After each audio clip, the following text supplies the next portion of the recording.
The music has, in fact, ended. Hello!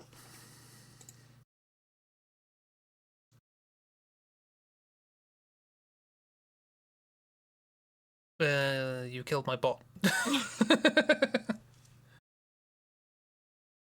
Bot snapping. Yeah, well, it did actually go to send you the quote, but then it died. The quote that you got was, "Plunge does good damage if you do the double plunge." That's a quote, apparently. Let me refresh my bot and put on some Muzak.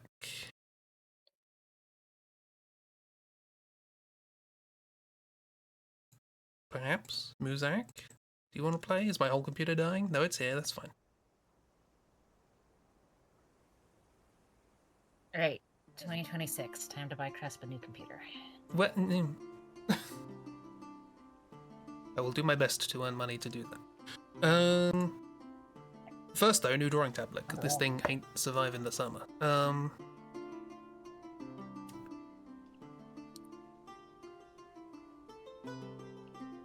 So let me go do the thing, so we can go swoosh! Haha!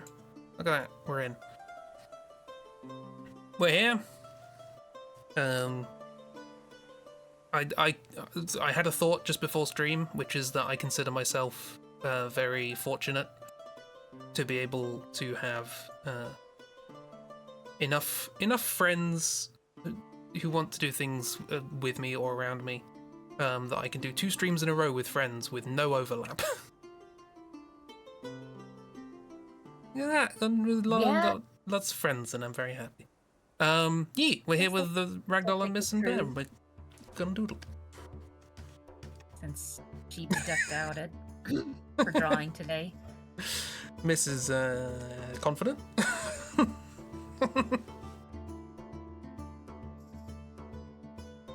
Only here because I pay you. I pay you in cute boy doodles and pictures of pickle. Seems fair.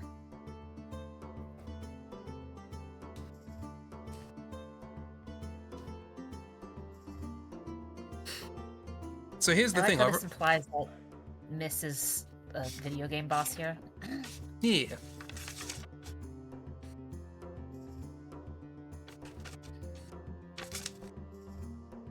So, Miss, if you could be kind enough to do a little animation reference sheet for all of your attacks.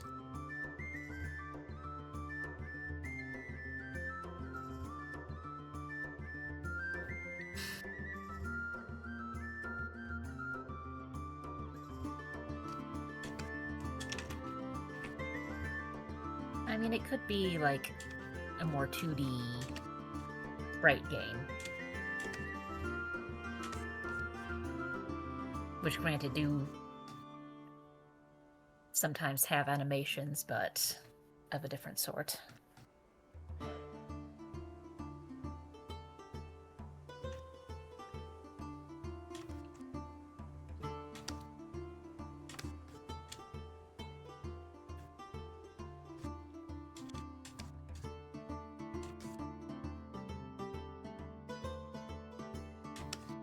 So have we all had nice weekends? I hope we've all had nice weekends.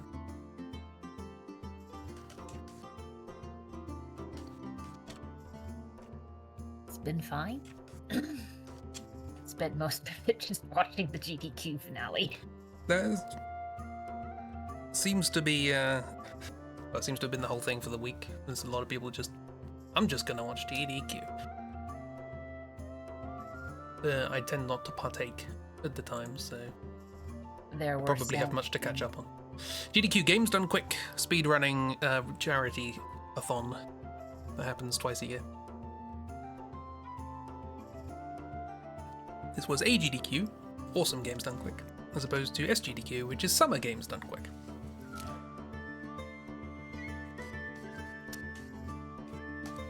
Yeah, there's a couple of runs that of games that well, maybe a few people in the Discord have heard of, but most of you probably haven't, that I kind of want to share because they were interesting. Like, there were 2 in a row where they had one of the devs present to talk about it. And so you get, like, funny things like, yeah, sharks don't know what, sharks don't know what like how to interact with objects, much like the dev. So it's like, sharks don't understand collision, and neither do I, apparently.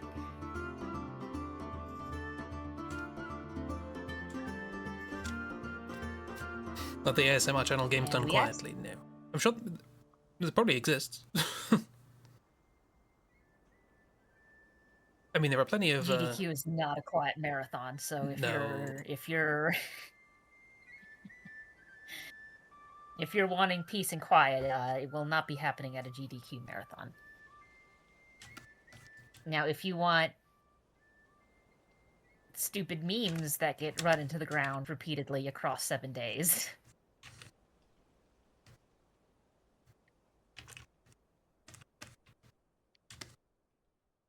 you get plenty of that.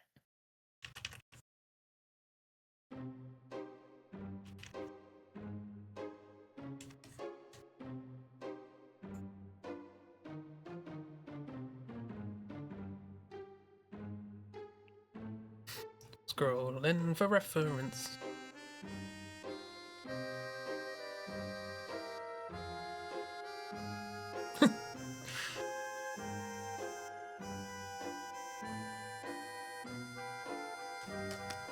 Occasionally you just need a little dig. Just need a little bit of a dig.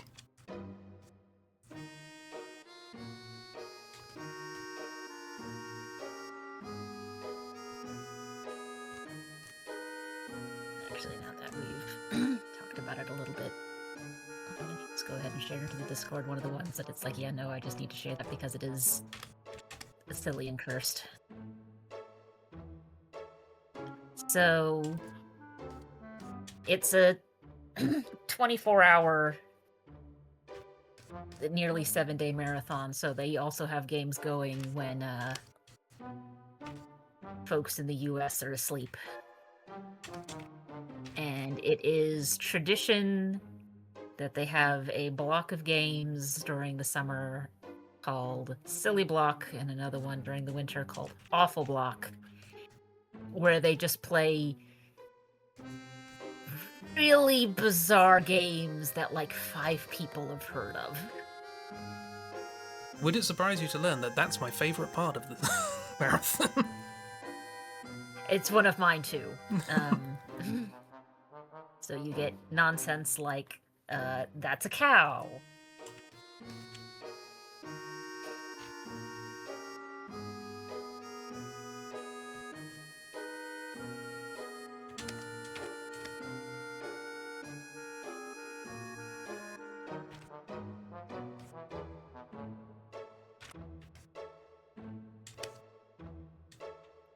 Also this year they did what they called a science block, where some of the games were at least mildly related to science, but for pretty much every single run they had an actual scientist sitting on the couch talking science. That's fun.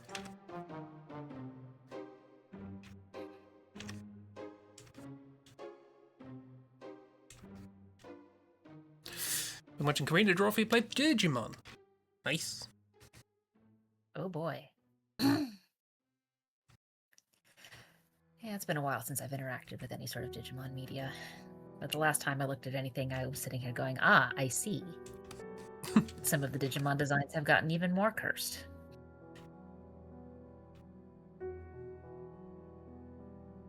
Or maybe they were just always present and I wasn't aware of that particular Digimon until more recently. In which case, oh boy.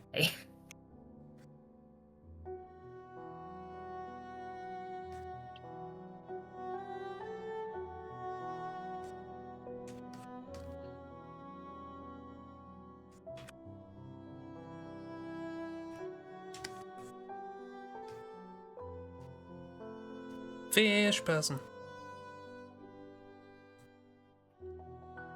Getting that face practice in, Bear.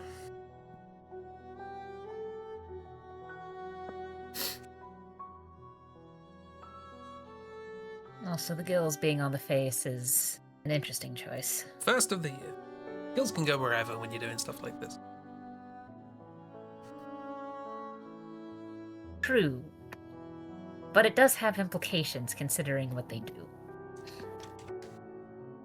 Or you can do what Doctor Who did to their fish people and go, well, no, suddenly this one just happens to look like a human with blue face paint.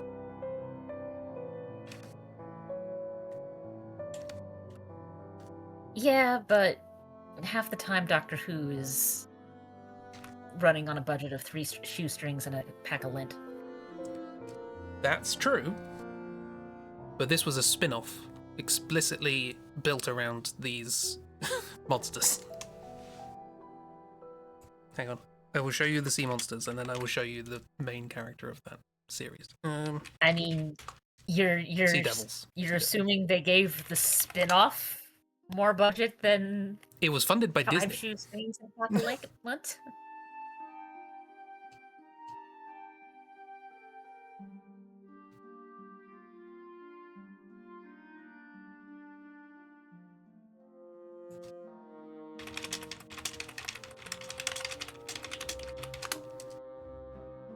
Gills on face because it's your art and you feel it. Exactly. It would be weird if you had like 2 different breathing apparatuses and they were just in completely different parts of the body. That would feel weird. All right.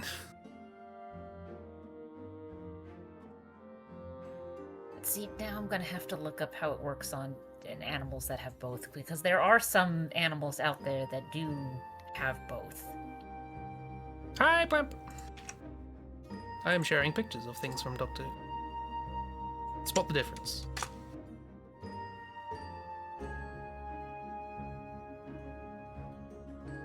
Guess you've shared them When this they way. upload. I'm How is sure- that Plamp? Is that Plamp good?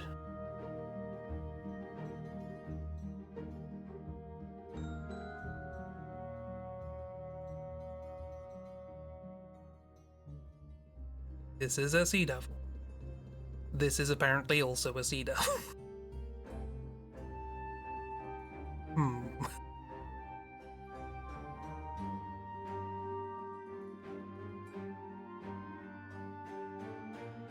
Something happened there. To be fair, I think that's kind of part of the story of the spin-off, is that some weird genetic mutation happened, but it's a very convenient one. I mean, it wouldn't be the first time that explanation has come up in universe for something that had much different reason out of universe. Star Trek also did that with the Klingons. And to make it so you could tell which one was the girl, yeah. It's the one that has the romance with the human. So they've got to look like a human. They did the same thing with the Silurians like 10 years ago, it's fine. But that time they gave us lesbians, so... Hope Death May Die went well. Death May Die was fun and silly, and the game's really hard, so we cheated and won.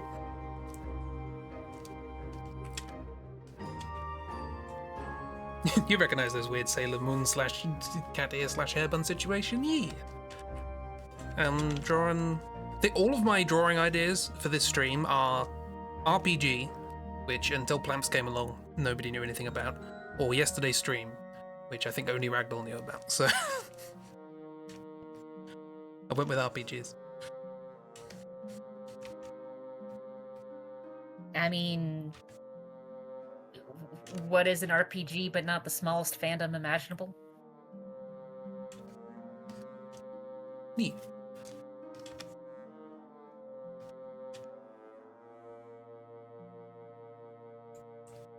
Also, Plamps. I've changed the CSS, so this might not be entirely recognizable immediately, but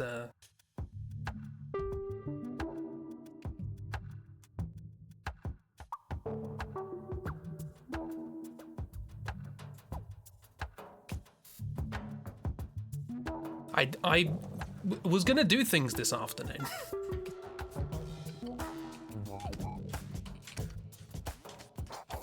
But apparently, there were 2,025 things that needed putting in categories.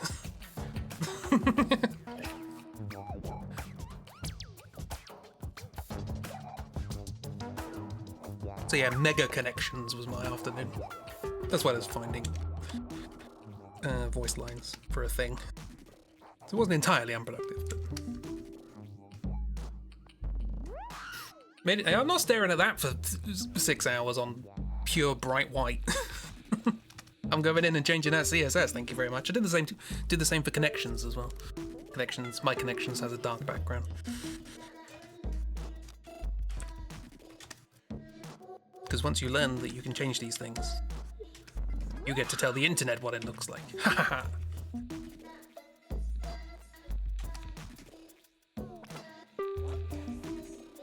Yeah.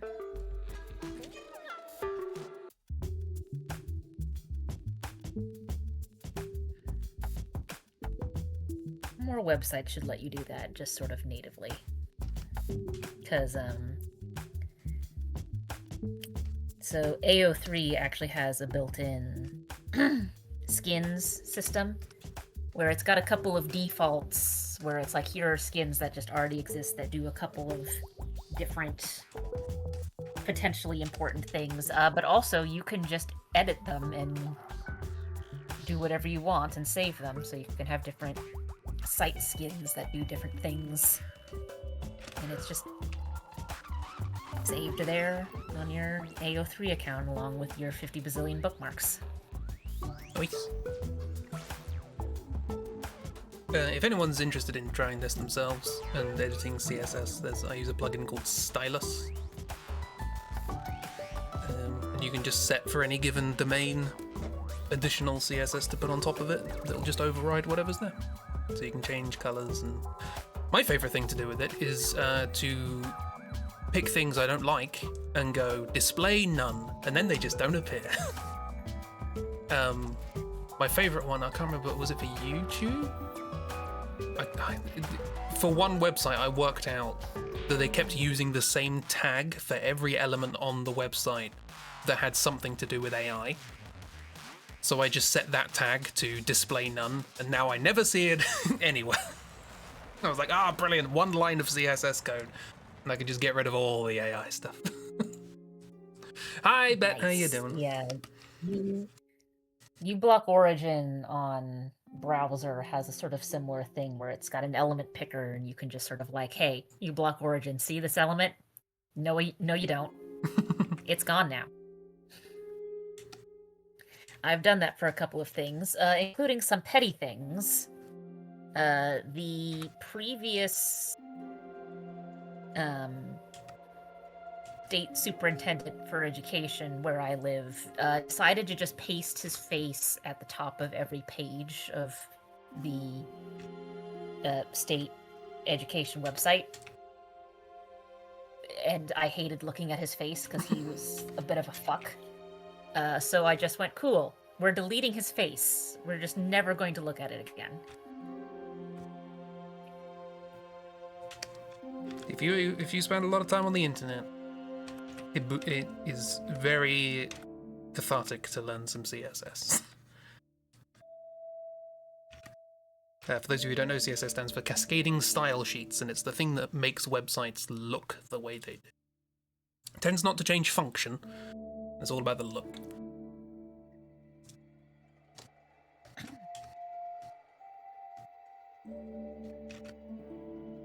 And it's mildly less cursed to do than HTML.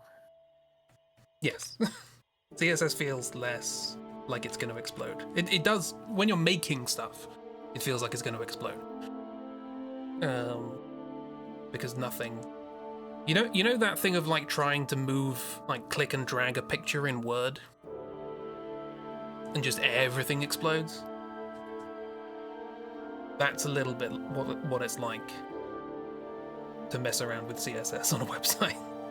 Because one other thing I tried to do is I tried to make the margins on the side of Tumblr thinner so that I could see more things than I actually came here to see. And God, everything broke. That website's margins are load-bearing. Could be in browser JavaScript. I write so many things in JavaScript, and they're always broken in some way.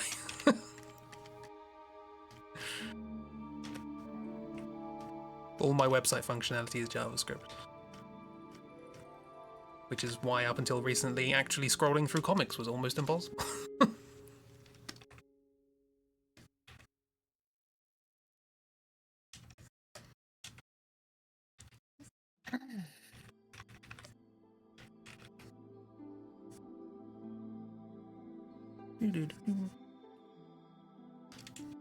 It's a necessary evil. I personally don't feel as hostile towards it as a lot of people do. But also, my very first introduction to programming was ActionScript, the Flash. As the name suggests, they're a little similar. My first programming was HTML, but for some reason, the instructor had us programming in HTML just in blank TXT files instead of using any sort of like programming environment or compiler or just anything that would automatically put in like the frames, the basic frame of a website page together. And it was hell. That's also where I learned that HTML is very particular, like has a very specific list of like, here are the names of colors. Yes. And it spells gray with an A and not an E.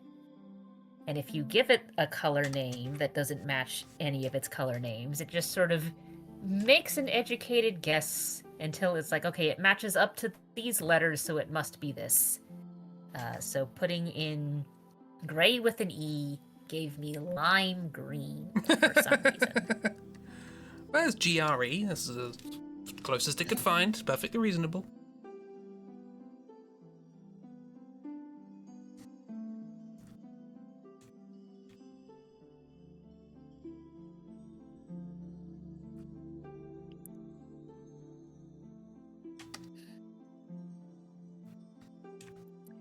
And I should note I was in 9th grade at the time, so that means I would have been like 13 or 14.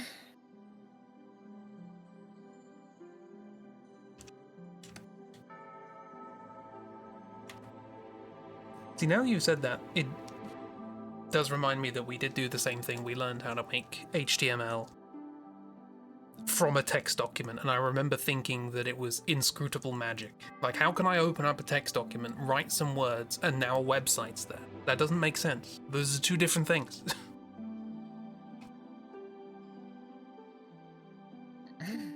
You keep meaning to get around to setting up auto-closing tags, and then you don't do that. See, I turn that off, it annoys me. I mean, like, technically, whenever you're accessing a website, it's just accessing information on another computer, and the HTML is just giving your computer information on what it can access and how, and what it looks like.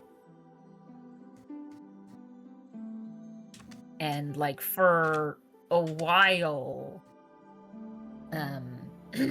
saving things as HTML files was not uncommon when you were writing for journals and whatnot, especially if the journal was web-based.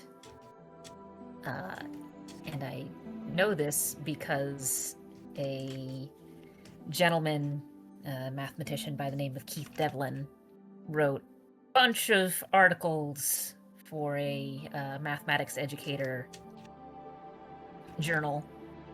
And then the journal's archive, like, died a couple years ago.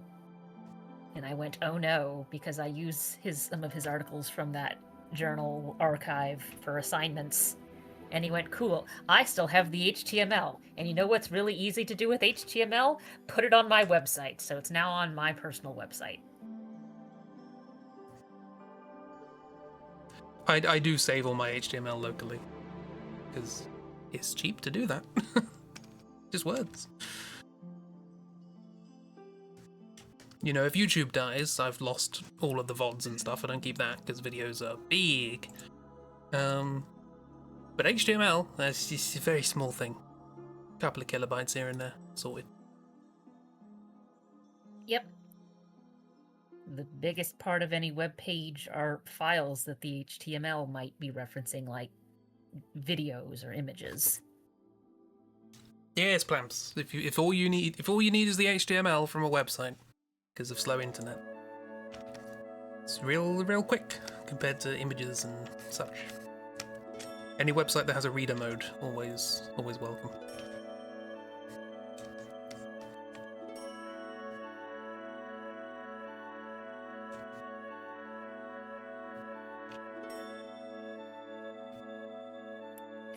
And then you have some websites which make you look at them and go, what the hell? Like that one horror zine where we all squinted at it and went, why are there like 200 empty paragraphs just at the bottom of this? Why? Yeah, that had only HTML, and the HTML was also inscrutable.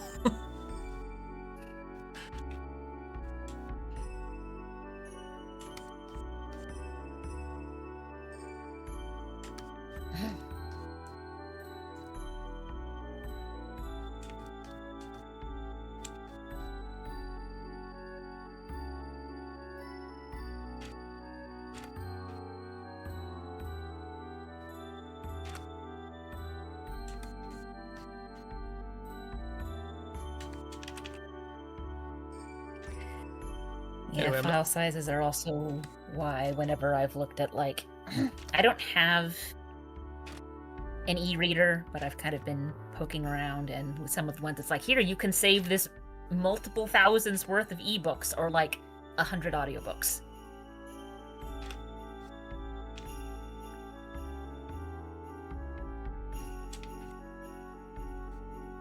Because, yeah, text takes a lot less space than sound.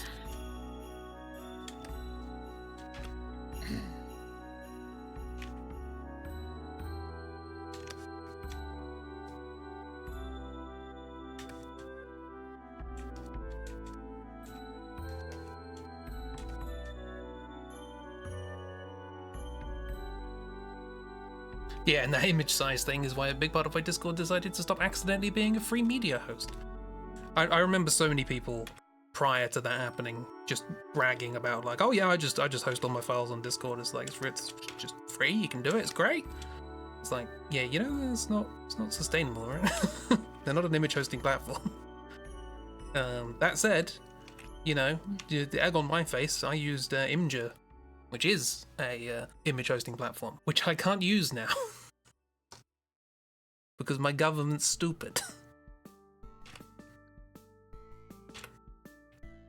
Yeah.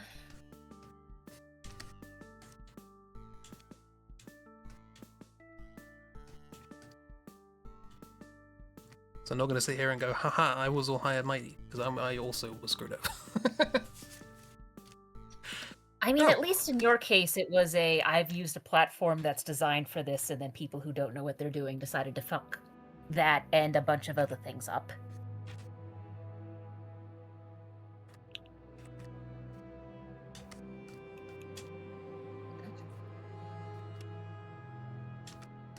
That is a thing that I've run into, like, especially if I'm reading an older fic and someone's like, oh, someone made, like, here's an art that was made for this, and then it's just blank, and then I go to inspect element, and it's like, ah, this was a Discord image.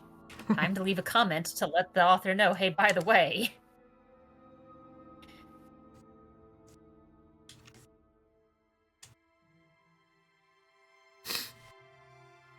Yeah, this is why I always, you know, I think of YouTube as sort of being fundamentally unsustainable. It gets like years worth of content uploaded every minute. It's like at some point, something's gonna give.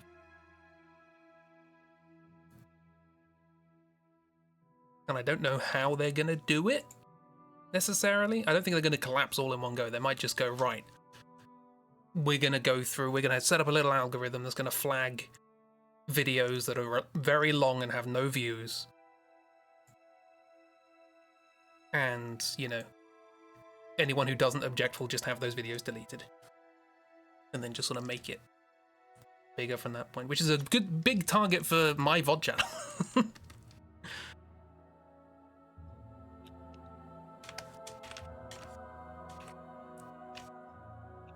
that's fine, I keep all the highlights. They're saved locally. That's all I care about. Speaking of, did you know there are highlights out of Curse Eye of Isis? You can watch part 1 on YouTube now, or if you are a patron, you could watch part 2 on also YouTube now.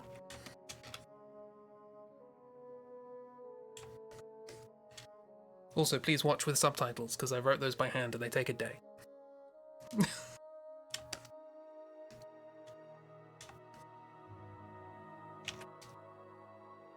Yeah. Turns out, captioning takes a while. It does. If you want to do it properly. Nonsense happening on the screen.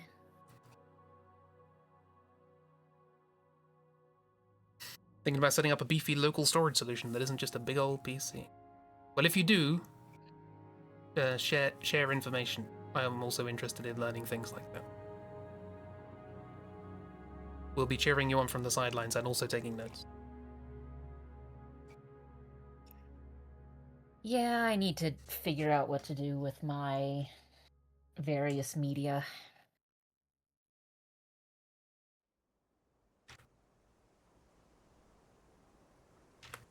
At some point, it'd be nice to have, like, a little local server set up, but, right now I'm a bit too mobile for that.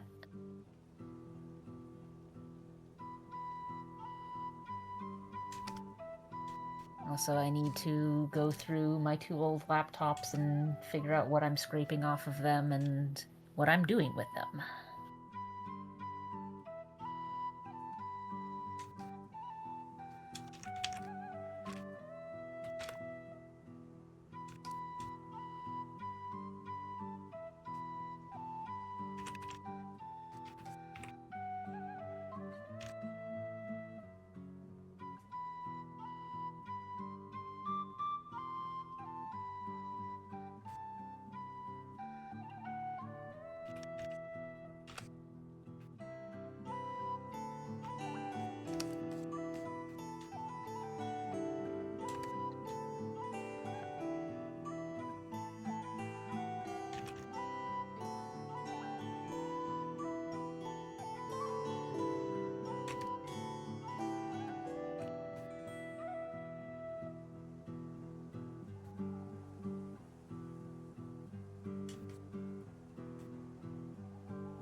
This game, music is reminding you of a game you keep meaning to try and recommend to people, but can never find the right angle. Well, that's an angle.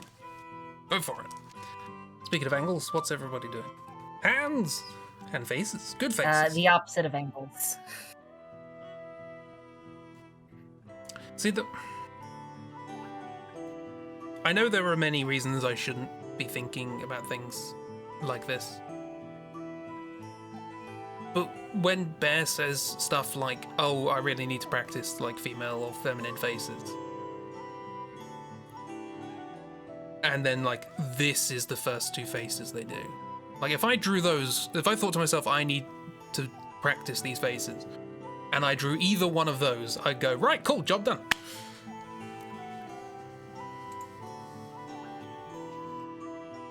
Grumbles in positivity. The feminine. Now it makes sense.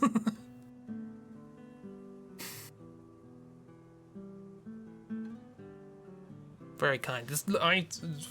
Kindness implies an effort to focus on positivity as opposed to just saying what I think.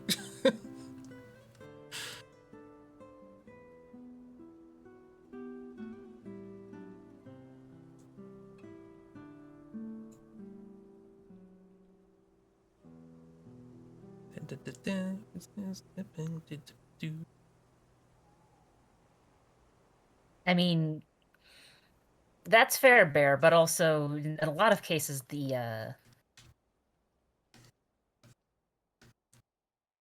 or maybe not a lot of cases. In some cases, the bar is in the floor. I've got a friend who does some 3D printing stuff and other tech things. Her day job is doing electrical engineering and circuitry things, sometimes for contracts that she can't tell us about because the government's involved. And lately she's been doing a weekly time to break out the water for the 3D modders. Let's look at the stupid, unnecessary, sexy they've done. And there's a lot of, like, you can tell that this was made by just, like, a cishet dude with zero imagination. Because it's all just, like, really soft faces and huge boobs. Even in cases where it's like, you could have been more imaginative and you didn't. Like, I think either last week's or 2 weeks ago, it was like, okay, cool, vote on which one of these is the most gross, and the thing is like, I'm going to have to say the one you put of the Grinch, if only because it's like, cool. 1, why did you decide to do the Grinch? 2, why did you decide to make the Grinch yet another soft, cute, feminine face with huge boobs? It's the Grinch. You unnosed the Grinch. Of all the directions that conversation could have taken, Grinch was not on my bingo card. Oops. Well, here's some art.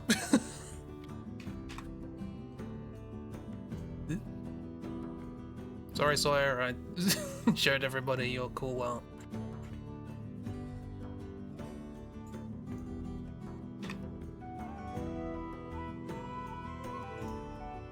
It is cool.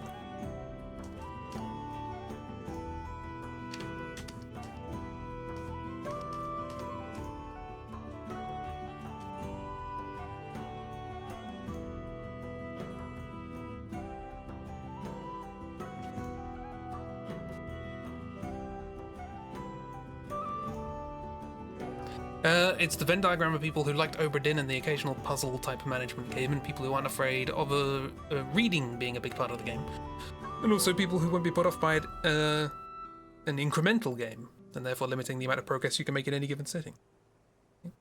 If you're on that, people may enjoy Asbury Pines on Steam. For reasons I'm not going to talk about yet, I'm fine with incremental. Incremental's fun. Not played Obra Dinn. Will do at some point. Sounds good. Obra Dinn's pretty good. Yeah. I will say, though, with Obra Dinn, there's been a couple of streams of it that I've watched where, because of how the art style is, and I guess because of the frame rate they were using, it gave me a bit of a headache. Because it's a very, what's it called in art? The thing in art where you're using, like, dots as far as the, like, how shaded a thing is, especially when you're doing with, like, black and white stuff. Yeah. There's a name for it, and I don't know what it is. But it's got that sort of shading, but since it's a 3D and you're moving around, the dots change, and something about that, depending on what frame rate is being used, just... Fair. Now, pointillism is a specific style that also uses more colors. Yeah, there's the dithering. Like, this is a shading technique. Because this opening's like a Dithering? 1-bit game, isn't it? Like a pixel is on or off. Okay. Is that right? Yeah, it's a black and white. Yeah. As far as color is concerned. Which is Or hard to black pull and off. Off-white. Yes, thank you for the recommendation. Sounds cool. It looks... It reminding me of, like... I watched someone else play it, and I kind of regret doing that. But there was a game called I can't remember the name of the family. The Root Trees. The Root Trees are dead. And I was watching somebody else play that, and I thought, this actually looks really fun, just having, like, lots of different things to look through and cross-reference and try and work out who's who and what's what. Which I think was, Oberdin was one of the ones that kind of spearheaded that kind of gameplay. But again, I don't know much about Oberdin. Oberdin was too hard for you, but you like how the mystery unfolded. Yeah. Played that last year, had a lot of fun. It looked fun. I had fun watching it. I recommend it to people. Oberdin It's chill. is very good, in my opinion. Like I said, I think the art style is fascinating and really great. It's just because of how the art style is with the 3D, it gave me a headache multiple times. But yeah, its basic premise is you are an insurance agent and a ship has shown up at the docks completely empty, and your job as the insurance agent is to try and figure out what the fuck happened. And so you've got a logbook and you're trying to catalog, okay, here, like, I have the list of all the people who were supposed to be on the ship. Here's what's happened to them and, like, sort of when those events were happening. That's a fun So setup. it's a mystery.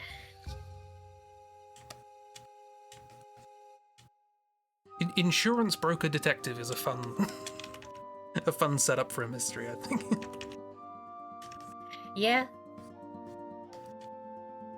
And because, mechanics-wise, it ends up being sort of like a puzzle game, like those scheduling puzzle type things, where some things you have the information just automatically. Like, you've got a thing and it's like, okay, I know this guy died in this way at this time. But a lot of them you have to sort of like use inference of like, well, it can't be these, therefore it must be this one. Sort of process of elimination type stuff. Yeah. Deduction. Actual deduction, not Sherlock deduction. Yes. And the good thing is, though, because there's just a whole bunch of people on the ship, the game will give you, like, if you get, I don't remember if it's 3 or 4 people, but, like, if you get, like, 3 or 4 that are, like, full good matches, it will go, yes, boom, these are done. And locked in. So it's not like you have to get the entire ship correct all in one go. Yeah, I remember that being a thing in the root trees. Once you got like 3 people locked down, it's like, yay, you did them.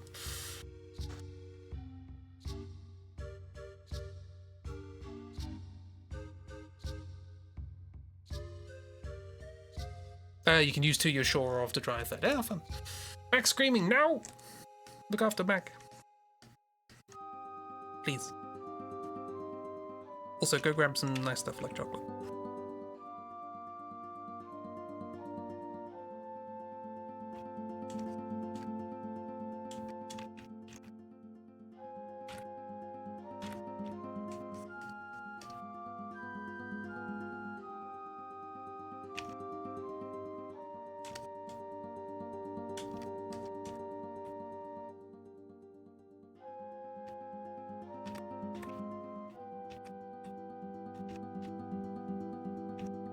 Oh, also, another fun thing.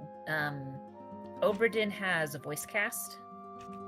Ooh. So, I don't think every single character, but most of the characters have voice lines, and some of the characters are like, there's one voice actor who will do multiple people, because a lot of the characters don't talk very much.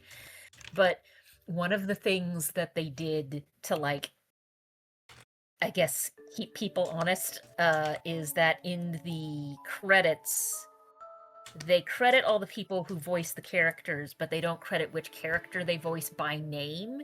They just say, hey, this guy voiced image of character. Like, here's a picture that you have of this character from the start, and here's who voiced them. With no name attached, which I think is very fun.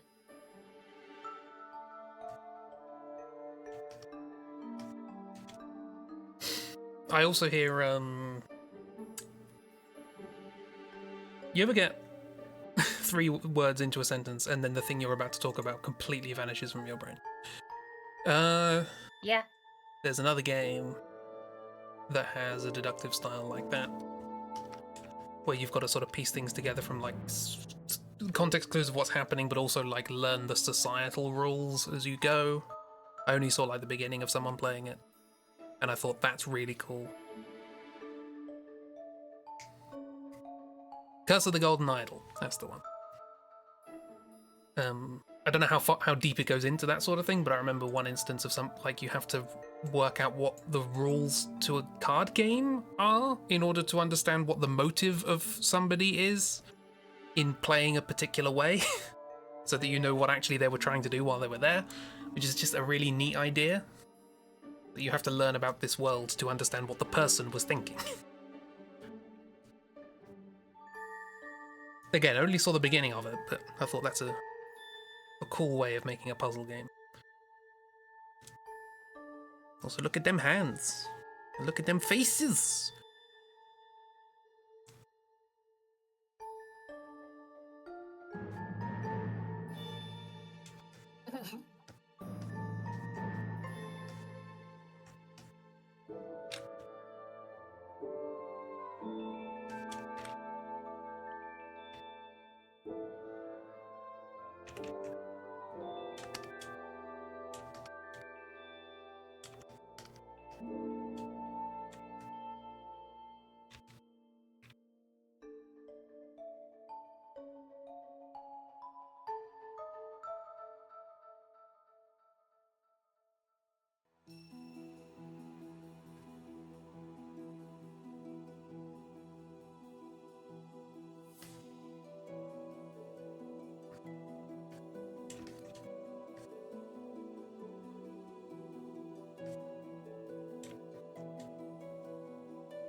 Had such plans for drawing today, oh no. I mean, I assume oh no. Drawing a magma steals your joy. Aww. Only people can find better places for us to draw. I have no... Without a doubt, there is a room behind this wall, but there is no visible entrance. There's a room behind that wall. Hi, Jeep! Hello, Jeep.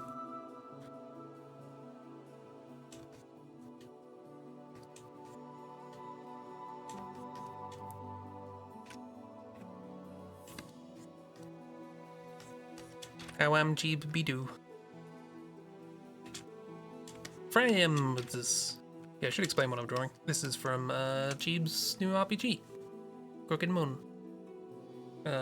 in which I have once again managed to make a character with substantial overlap with another character's skill set, but unlike normal, where it's mechanical, in this instance it's behavioral, because mine and Plamps' characters are both very eager to help other people out and hold doors. So we are in a competition to be like, no, let me hold the door for you. No, let me hold the door for you. They're very helpful. And meanwhile, you have Sawyer's character, Wamble, who is more than happy to take all of these offers of help and feel like a king being waited on. Canadian standoff. Ironically, the Canadian is the one playing the character who isn't polite, so... Yeah, the irony. Wamble, wamble. Good old Wimble scramble.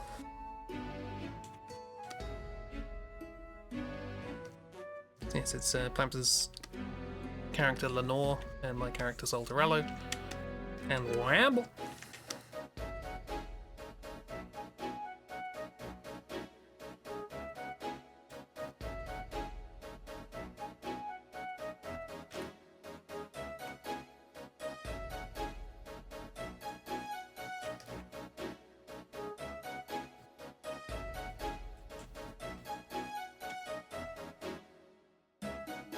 Little cat ear buns have grown on you a lot.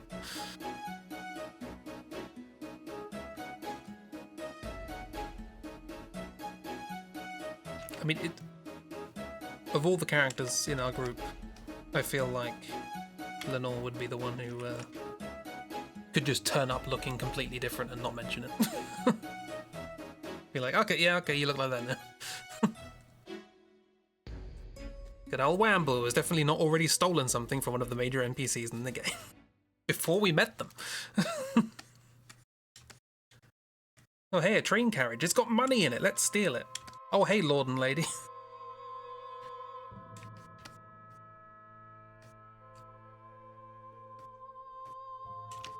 Wamble is chaos.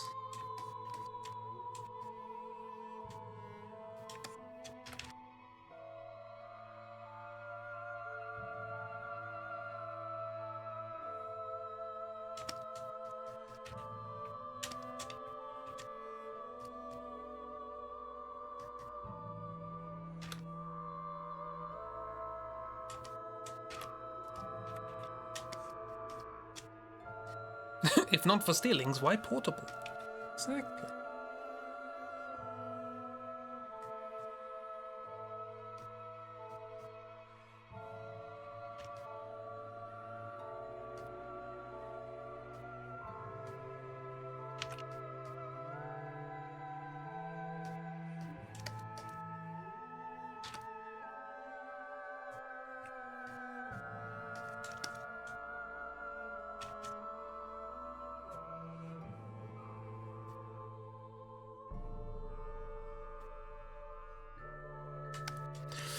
So how's the Jeeb doing?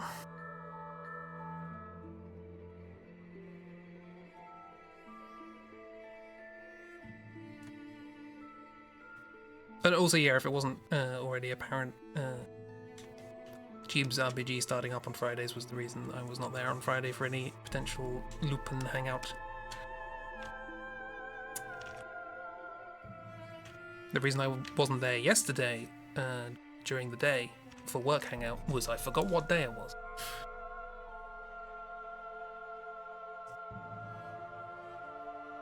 I mean, we're still pretty much in the time of year where time doesn't exist, so Yeah, fair. still felt bad. Oh no. None of the ghosts have any possessions, no luggage, nothing. You're told there's 2 important people on board, you find luggage, clearly this is not related. I don't find anything. I wasn't involved in this. This was 100% solid Wamble.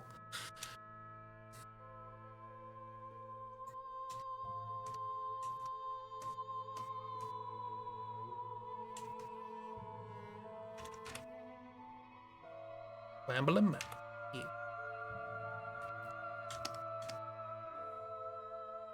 I was more preoccupied by the fact that my friend was having visions of fire.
That's fine, don't worry about it. I think I'm gonna worry.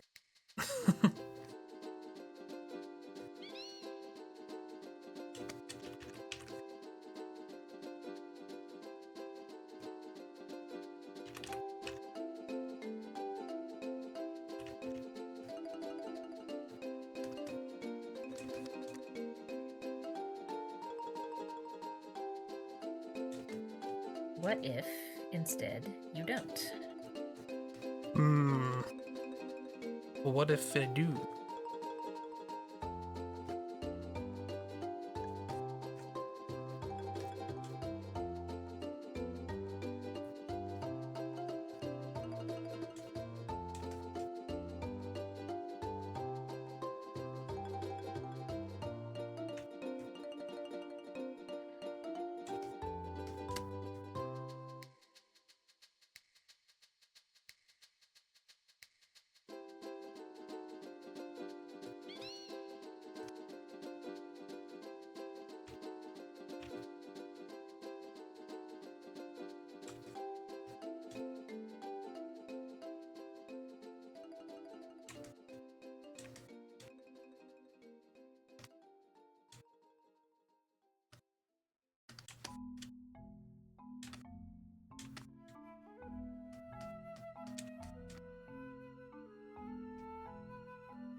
Alright, just drained social battery, I can speak, after the last couple of days. Fair.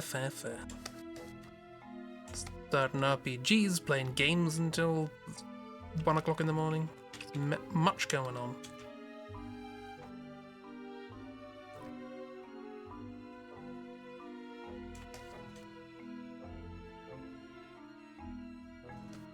As well as things away from us. But I'm gonna head out again in a bit. Just wanted to say hi and look at people's drawings. Oh, I will show you people's drawings. Look, oh, there's an Eevee.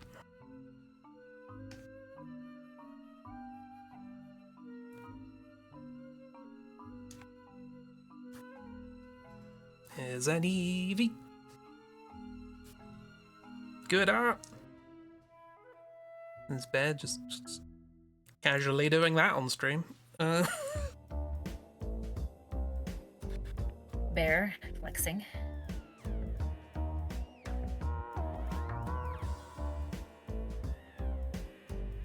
And Drogo faces to E. Eevee has one of those. Eevee deserves a hug.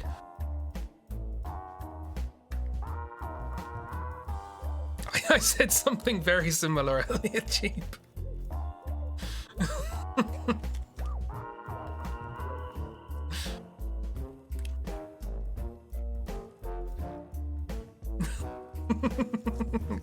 I'm glad it's the same hat.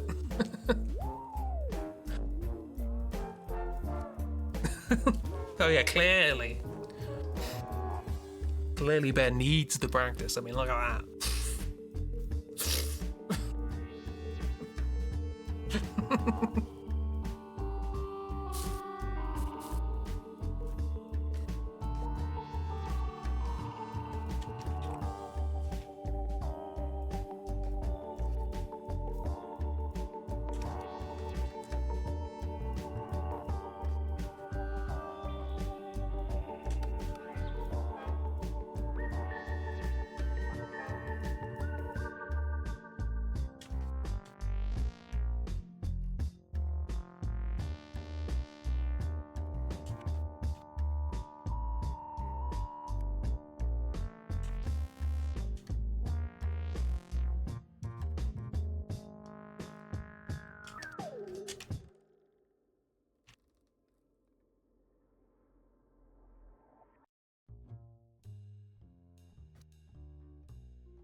Have a good Jeep. Rest up. Recharge your batteries. Thanks for popping.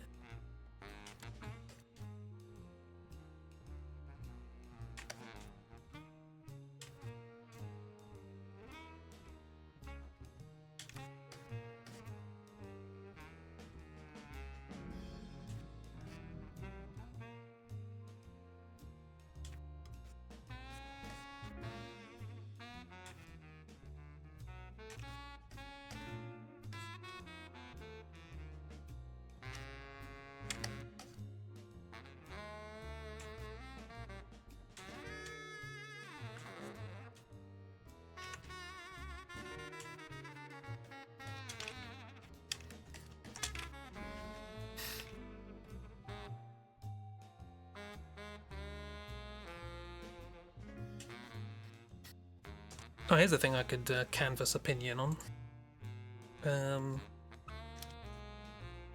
So I've said I want to do a draw through this year of something,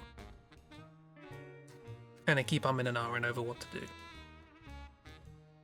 And my two sort of solid ideas were Metal Gear Solid 2 because it's a continuation of a game we've already done, or Final Fantasy X because I'm familiar with it and I like it and I think it's got a good story.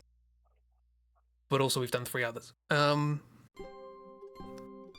I did think, if I wanted to try something different, I could do, for instance, a series of Doctor Who as a draw-through. And then we can get like a little episodic thing. Rather than just one big story. And I don't know if anyone has opinions on that as an idea. I'm also struggling to think of what particular series to do, but...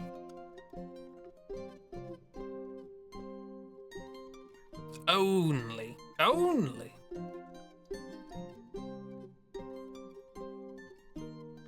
If it's the Clara one. We gotta narrow that down, that's 2.5 series. My fave! I will draw her as plasterboard. Just a rectangle walking around with the script pinned to it.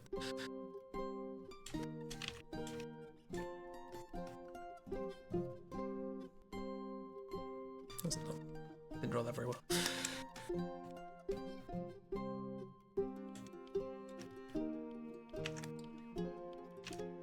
Yeah, the problem is like my two favourite series are 9 and 10 of the modern Doctor Who.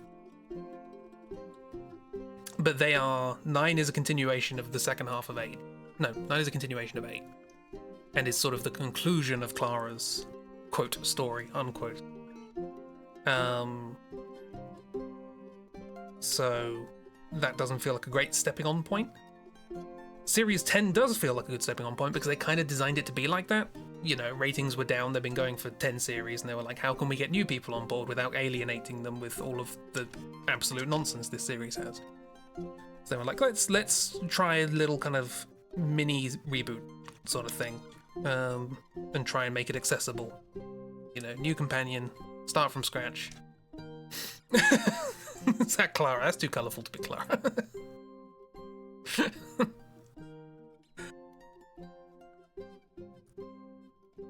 Texture missing, my beloved. So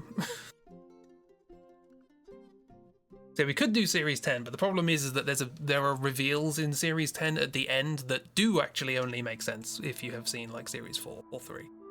And it's like, well, that kind of undermines the whole point of making a new series, doesn't it? Or making a series for new people to hop on.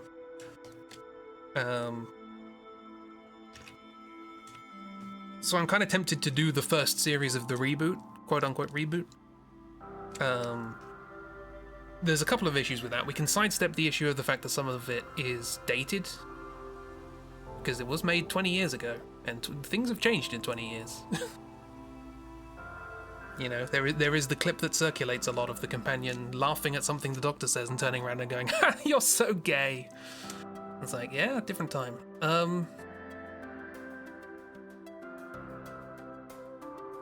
But I think one of the kind of biggest issue with doing the first series would be some things have come out about some of the actors in that time. You know, when I'm drawing a fictional character, I'm drawing a fictional character. When I'm drawing someone who's on TV, I'm drawing an actor. Yeah.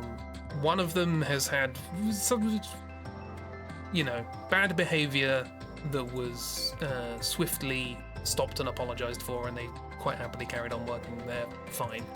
Another one went to court. So we may have to recast a character if we're going to do that series.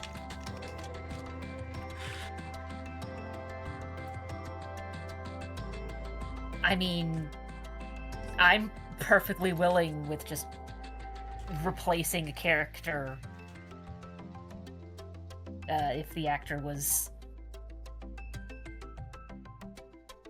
a bit of a shit. But then again, there's there's the show called Leverage, and basically it's sort of like a Robin Hood-esque thing where you've got these characters where their whole thing is they're setting things up to steal from folks or businesses who are shit and have taken advantage of other people. They provide, as they say, leverage. But one of the creators of the original series was on record having said, like, if I find out that one of the actors, like if one of the actors that I'm working with is just complete hot garbage, I'll just kill off their character and get rid of it. I don't care.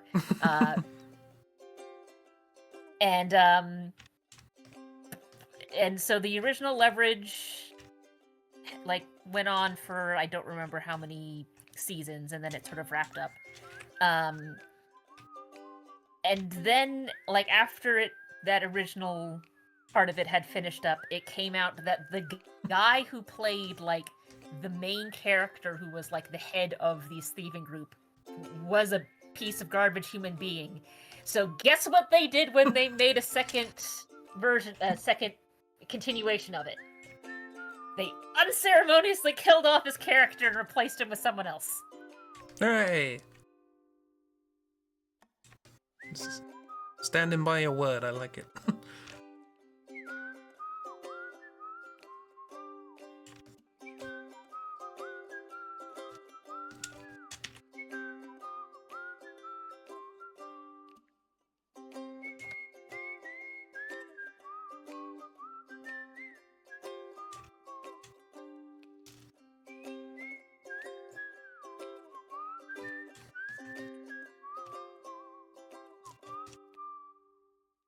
Also, I learned a thing. Hang on, I wanna verify this thing before I mention it. It's to do with the way the BBC deals with having to replace actors, which is they make up something sci-fi and wibbly wobbly. So there was, if you're not familiar with the premise of Doctor Who, the main character is called the Doctor. They are an alien, and when something happens that would normally kill someone, they just completely change. They regenerate their body into someone else. New actor. So they can just keep the show going forever, in theory. So I want to check a fact I was told.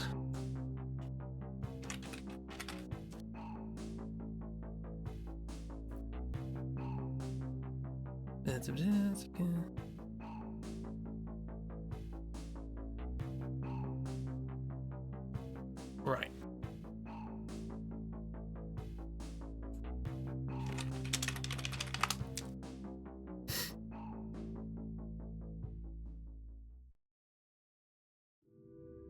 Yeah, Mrs. Good at hands. Look at those hands.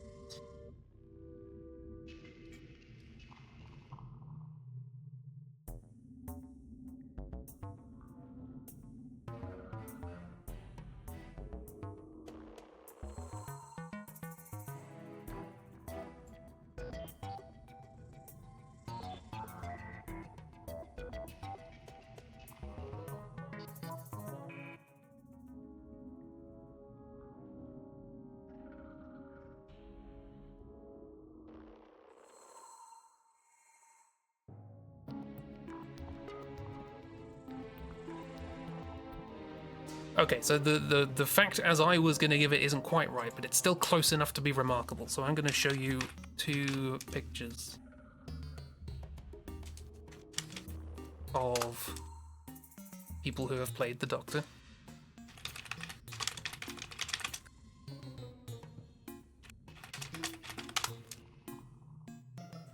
Oh boy.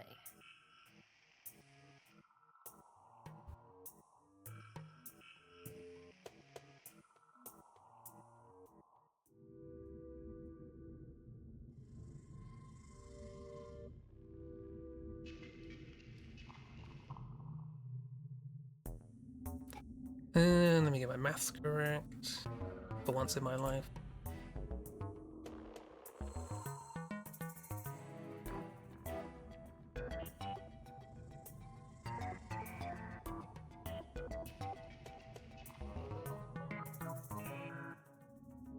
Okay, so not the best, but not the best you've done. But thanks. Wouldn't it be surprising if just randomly in a program you don't like, you would draw the best hands you've ever drawn? They look good. They don't have to be the best. They look good.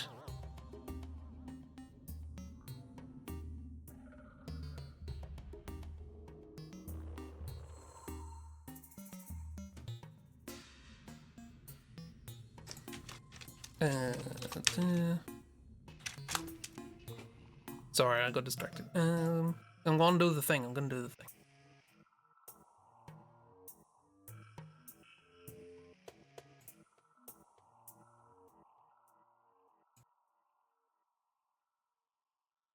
Right. This guy. So this guy was the first Doctor, William Hartnell. Played him in 1960 whatever. And he played the character for a few years. It was a massive hit on the BBC, and they wanted to keep making more.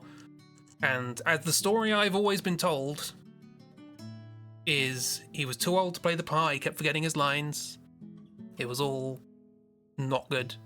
And his age was getting in the way, and so they had to replace him, and he retired and did other stuff. So they replaced him with Patrick Troughton and carried on. All the way up to and past David Tennant. Several times David Tennant has been cast as this character. But here's something I learned recently, is that when this guy started being the Doctor and looked like this, he was 55 years old. David Tennant is currently 54 years old. So, I'm not sure the age was the issue.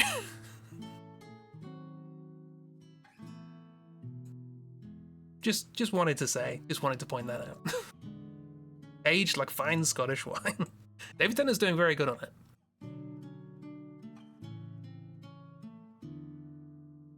Yeah, I guess when Hartnell retired from the part, that was a few years later, so it's 58 was. Or something like that. Hang on, let me check. There's 66. Yeah, 58. So I was always told he was just too old for it. But, he wasn't that old. I have a feeling there may have been other issues at play, some sort of health issue or something. But, yeah. I just wanted to point out that those people are like a couple of years apart in age. Because it had a similar impact on me as, you know, did you know Cleopatra lived closer to now than the building of the pyramids kind of fact. Like, that's not how time works. I should draw... It is when you remember how old ancient Egypt is. Yeah, it was around for a while.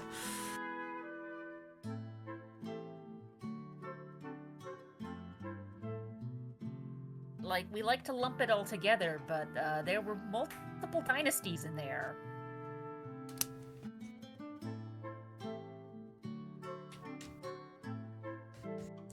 And multiple kingdoms, even.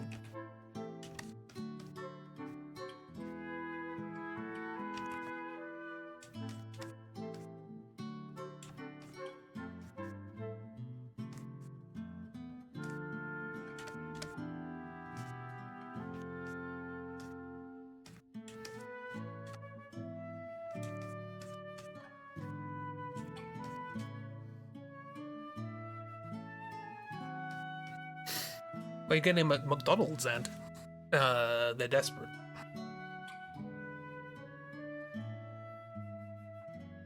No, the miss. You need to follow the standard principle of any brand you do not respect. You spell their name wrong, or don't capitalize them. Do not correct yourself.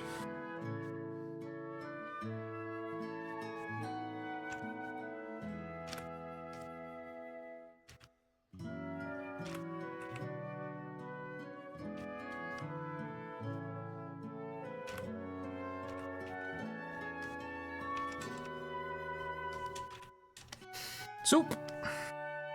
There's soup. There's a cat making soup. I've just seen there's a cat making soup.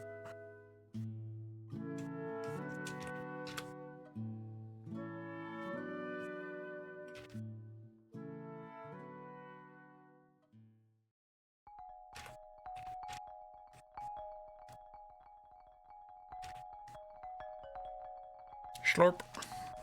Slurp the sloop.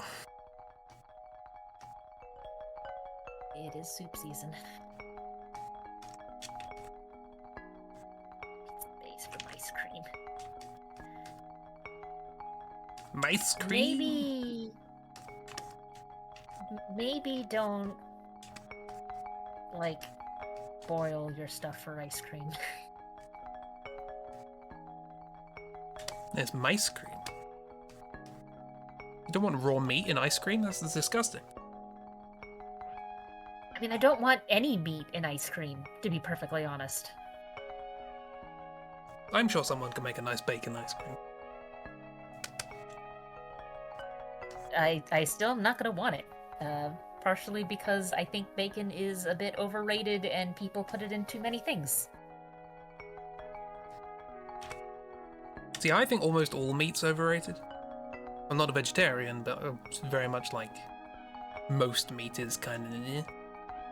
Bacon's the one that's got the best flavour, but only if it's already been smoked, at which point it's like, well, you can kind of smoke anything. Smoked cheese, have that.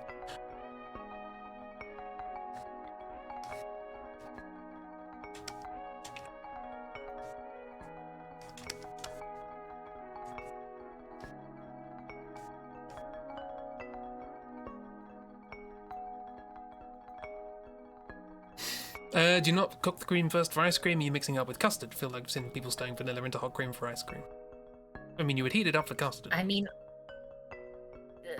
over here, all of the cream's going to be pasteurized, so like we don't have to worry about anything being in it. But yeah, no. Every time I've made ice cream, it's just put in. Take all of your refrigerator stuff, put it in thing, swirl for a very long time.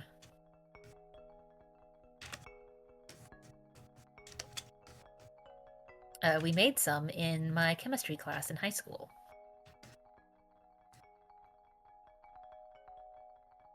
Using a 2 tin can method.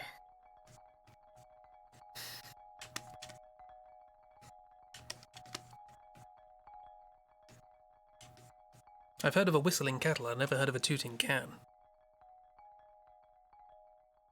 So basically the idea is you get 2 cans, metal cans. Well, this has been an evening to remember. Why? 2 different sizes so that one fits within the other with some space around it. And in the little can, you put in your cream and your flavors and like any sort of bits you want in the ice cream. Seal that really, really, really, really well. Put that in the larger can, and then around it you put a bunch of ice and rock salts and the like, and then close that really, really, really well. And then you roll it back and forth a lot.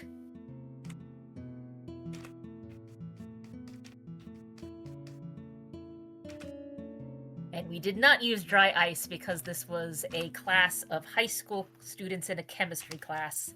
And despite the fact that it was an AP chemistry class, I don't think they were going to trust us with dry ice inside the building.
In a college course in a building with the genius kids at one point, they got their hands on a tank of liquid nitrogen.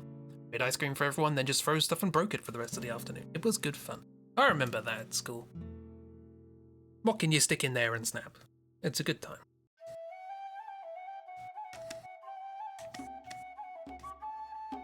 Yeah, I should probably do it outside though, because Nah. you want some good ventilation for that.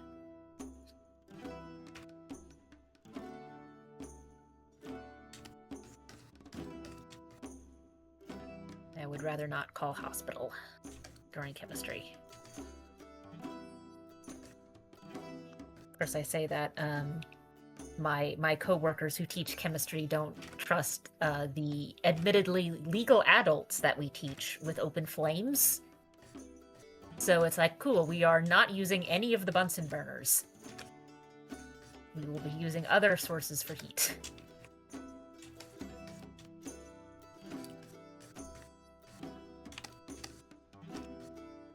Love the emphasis on legal adults. Also just threw the liquid nitrogen down the hole to watch it skitter on the tiles. Just because the majority of the students I teach are 18 or older doesn't mean they've got any sense.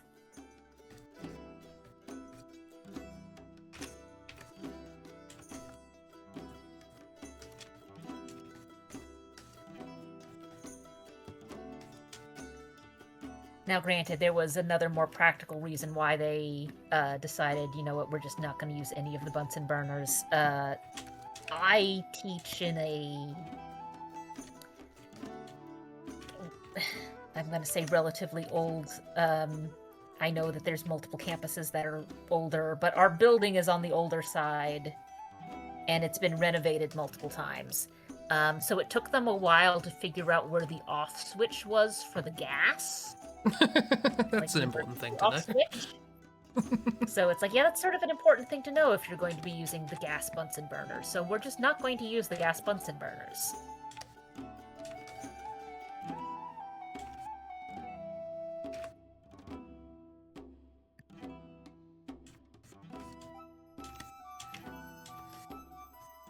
I will admit, not a thing that I usually have to worry about in my classes. If there is fire going on in a class that I'm teaching, something has gone horribly wrong.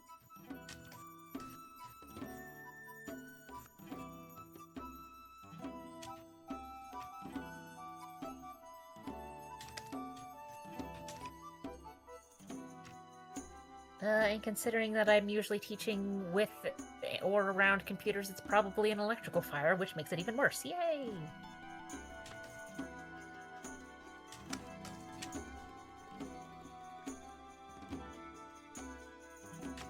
Don't pour water on electrical fires, kiddies. It makes everything worse.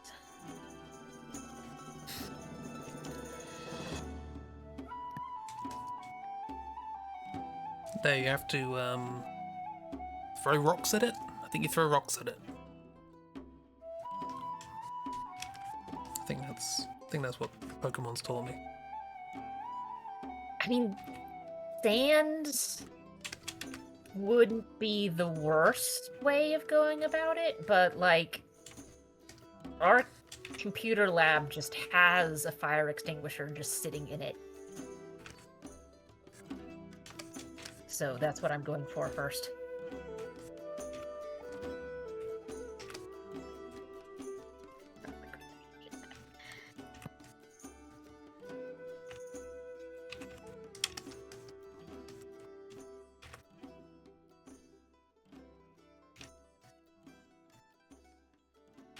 I don't even know if we've got any liquid nitrogen around, but then again, I don't keep track of the the chemical cabinet. That's not my job. And I don't use anything in it, so...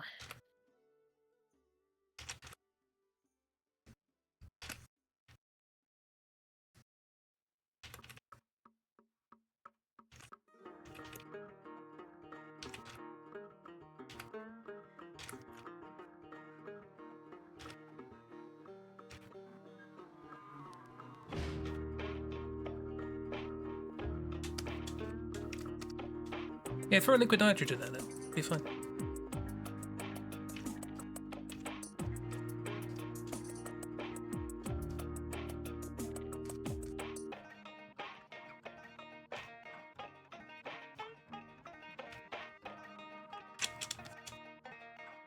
You know, unironically, liquid nitrogen might actually be a way to put out some fires, because the two biggest... Okay, so there's like 3 main ways of putting out a fire. One, you make it so that it doesn't have any more fuel. So that's one of the reasons why if there's like a forest fire, they'll go around the area and like clear out as much brush as possible. So it just burns out. There's no more fuel. 2, you suffocate it. You remove all the oxygen. 3, you bring the temperature down so that the nothing will ignite. And since liquid nitrogen would replace the oxygen in the area, and it's very, very cold, that's 2 of the 3 things there. I don't know if it'd be a good idea, like, and it's a general thing, but...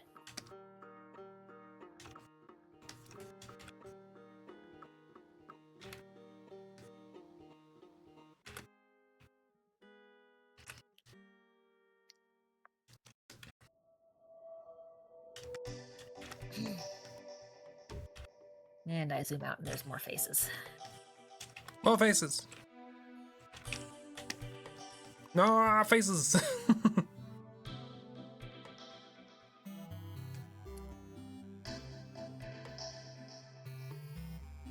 Most innocent mean. So innocent. Has never been innocent. Not once.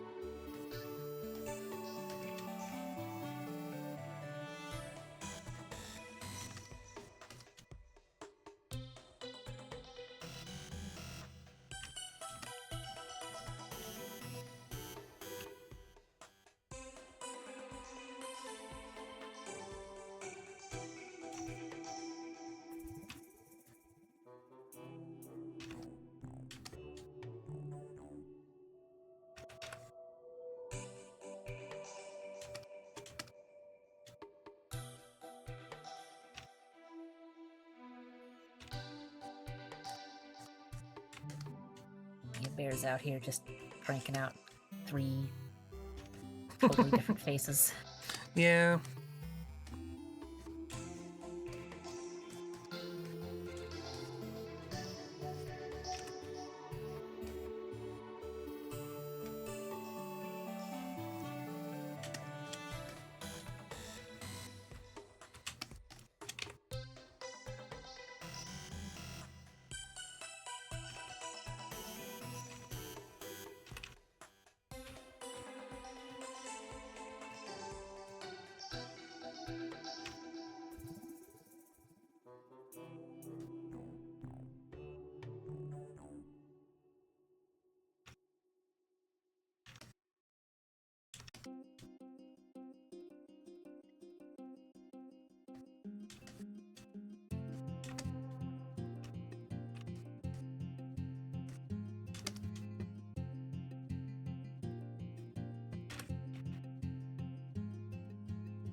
He has some good noses.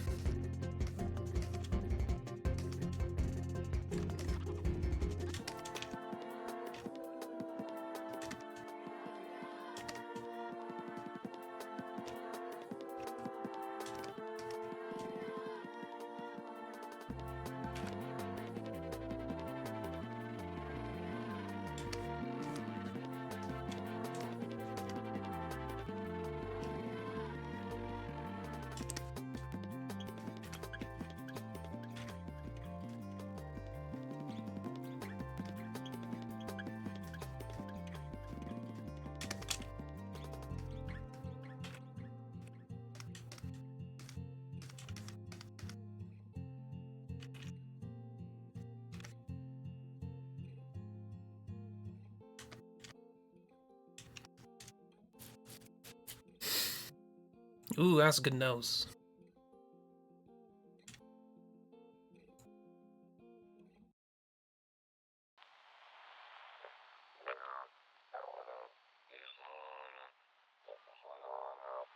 That's a good nose.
Yeah, I said Evie deserves hugs, and then I thought, hang on, I've got that power.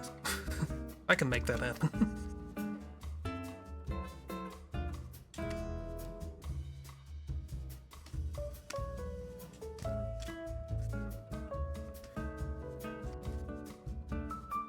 I say I can make that happen, as I spent like solid 10 minutes struggling with Evie's face in profile, and then was immediately sidelined by Bear's amazing face in profile skills.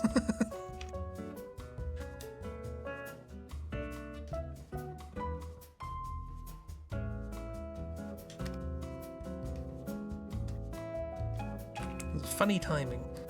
Oh, I egged again. Boo! Stop egging. There we go.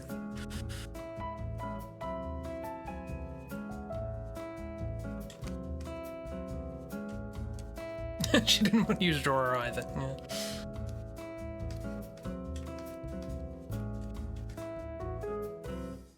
Well, tough. No night off. She gets hugs.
Oi!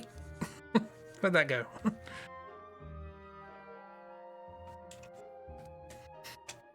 I like your annotations. Stop getting rid of them.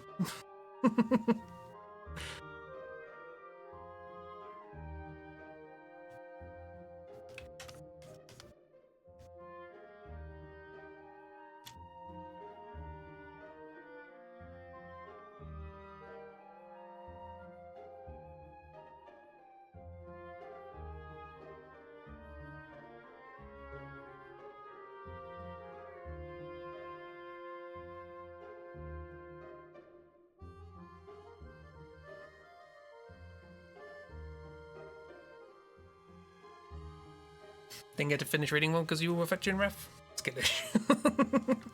Limited time offer.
Burb! To be fair, I can imagine Finn shouting that when he sees a burb.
How's life? Yeah, it's similar to how it was 5 minutes ago.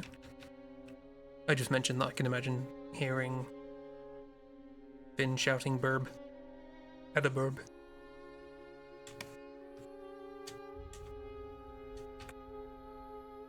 Eggs.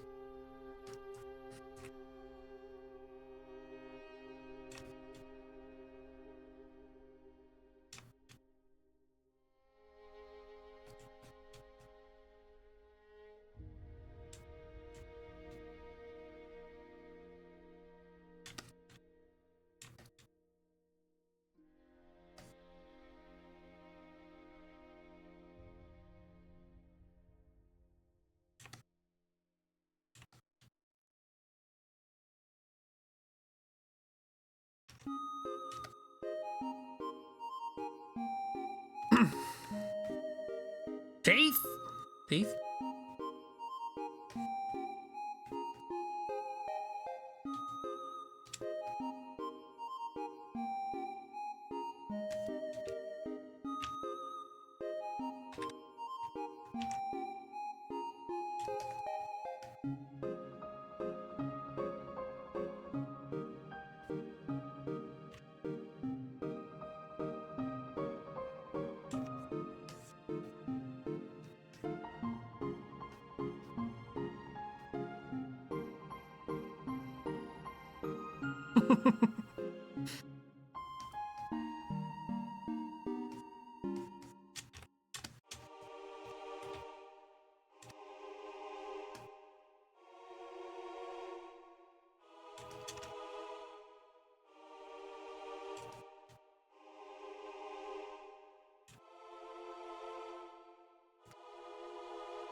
But what if?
I was checking to see if the strongbox was locked. Sudden Watson jump scare.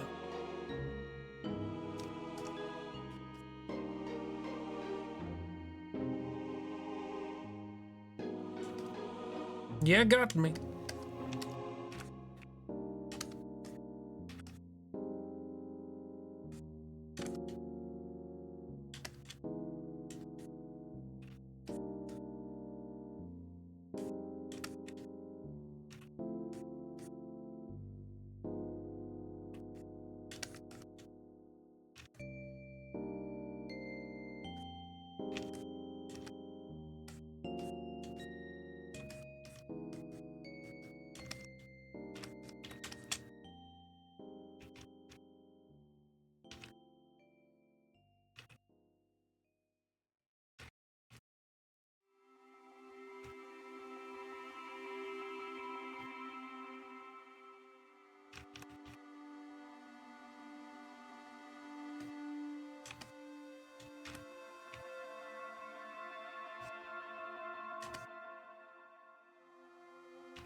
No.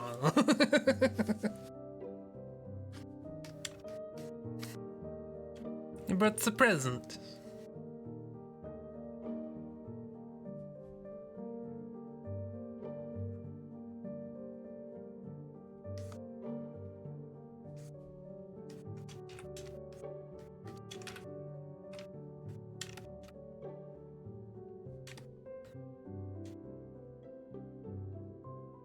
Picked it out himself. Picked it out of the skip.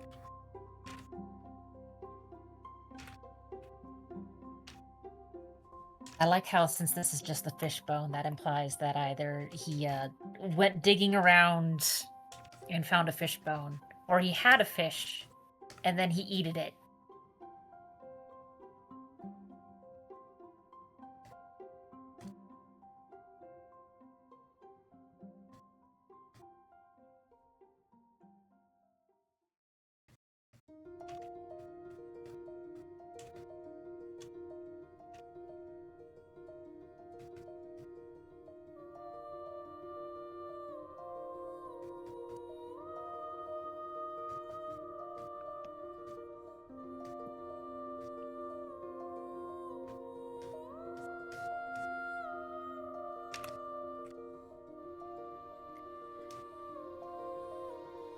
Gonna freestyle.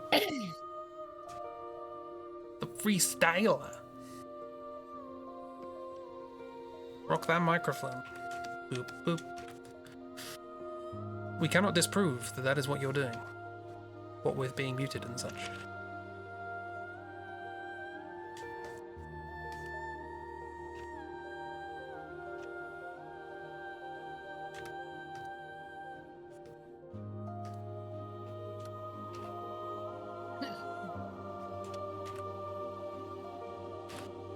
Need a playlist. Might I suggest Freestyler by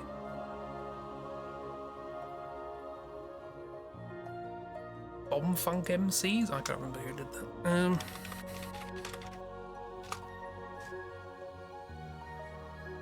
Bomb Funk MCs, I was correct. I have a brain. Who'd have thought? Playing London Calling? Bit of Clash. I found out fairly recently that the I Fought the Law and the Law Won is quite an old song. I fought the law and the law won. Yeah, Kay's not, you know, not a fan of takeaway pizza. He can make better.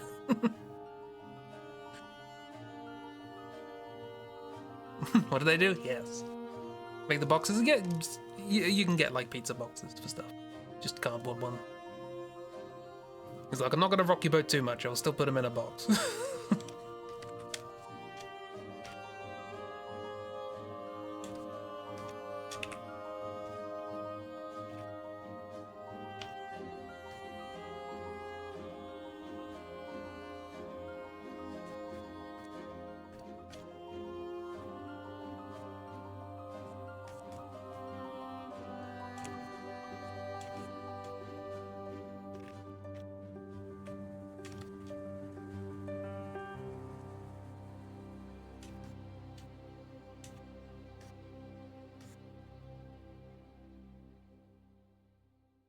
Can move drawings if needed? Nah, where's the fun in that?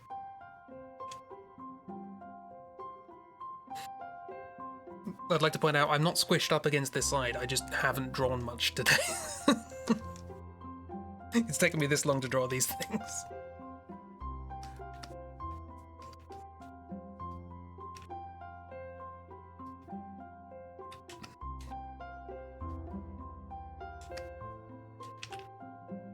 Wanted to draw today, but alas, customers. Boo!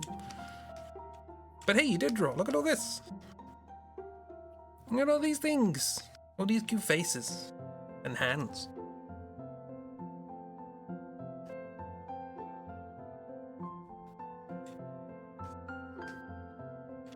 It was a day of mostly phone calls and emails. Ugh.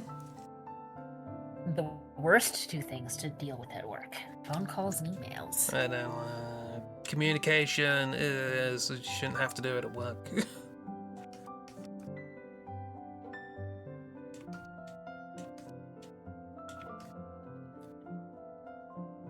Well, I take that back. There are some things that are worse. Mostly meetings that could have been an email. Yeah. That's just different stage of worse, you know? It's the same worse, but the same bad.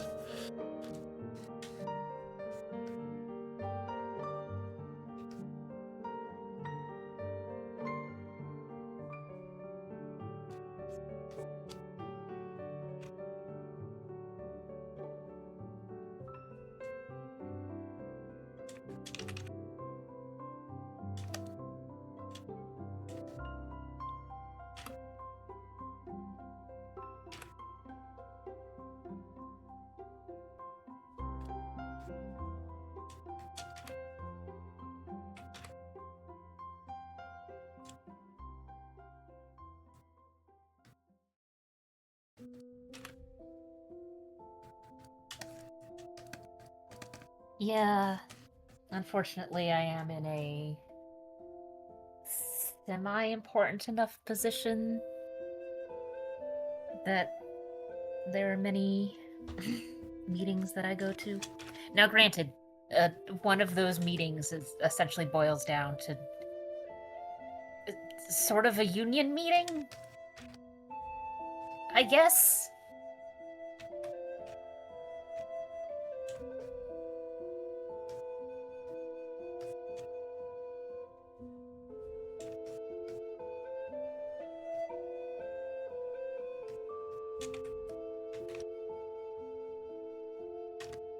Union.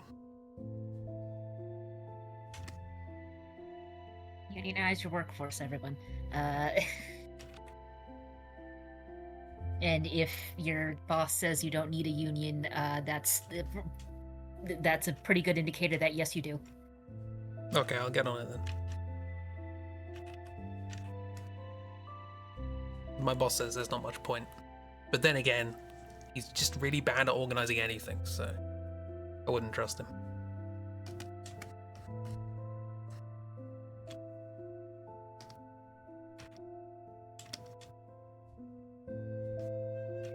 I mean, arguably, even when you're dealing with folks who do freelance work, having some sort of union or guild that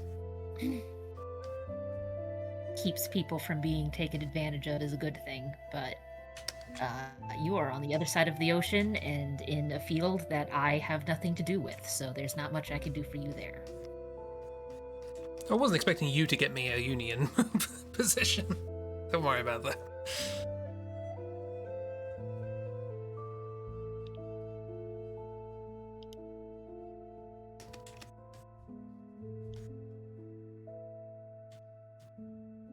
Of this OC crossover. But it wasn't long, I think, after I made Jay that I stole Evie and said they're friends. I can't remember if it was me or Mister said that, but either way.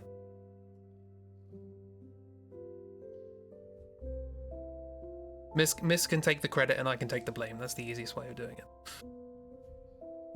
This has Goth OC, friend!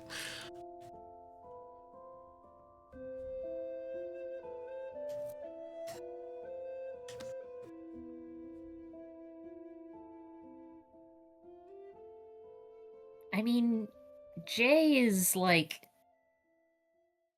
friendly enough that I could just sort of see them. It's like, oh, we're having a friends night, and it's like every single time it's a completely different set of people, and Kay's just kind of like, I have given up trying to remember who any of these people are. She was goth, now she's alternative. Just a spook weirdo. Yeah, spooky weird.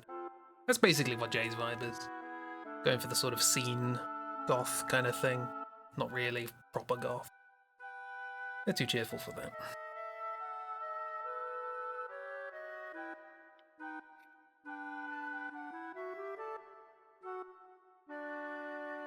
It's just the style. And ghosts. I mean, every goth I've ever known who stayed in goth past, like, prime teenage angst years was always very chipper. So, I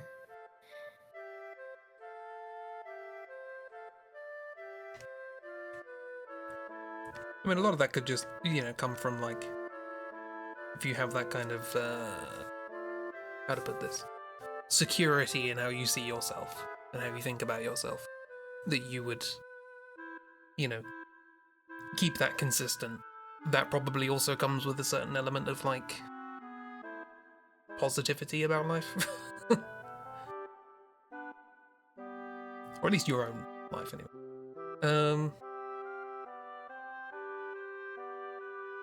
Did think for a second that Bet was talking about Finn and Fershen, which maybe Bet was. I do not know. I may have misinterpreted myself. But I choose to believe that it was Jay and Evie, and I will continue believing that, ignoring all extraneous information, like the true Brit I am.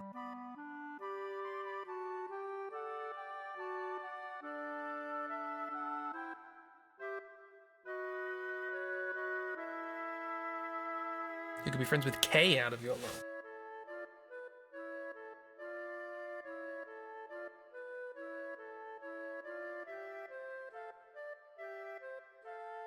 I need to get to know your characters more. My first instinct is Rue.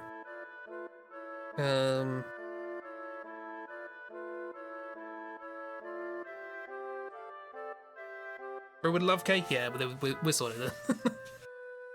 That's good.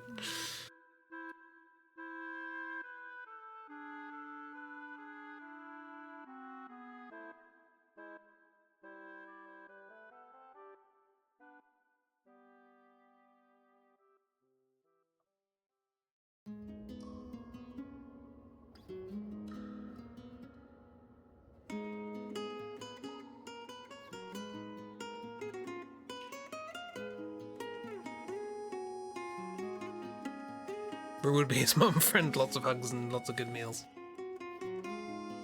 Deserves a chaotic hobbit friend. Yeah.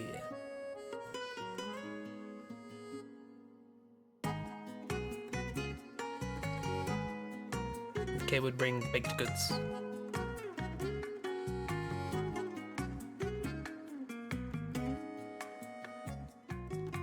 Sloane? Sloane and Kay get on? No, not as a Kay friend, okay. Oh, is this a picture of Sloane? Say that feels mildly dangerous on multiple levels.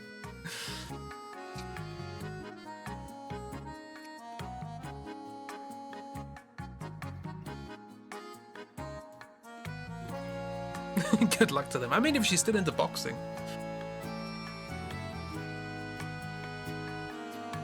Kay's not a boxer, but he likes, you know, all the physical See activities. previous and statement of that being mildly precarious at best on multiple levels. Kay knows a bit about physio, can give good massages.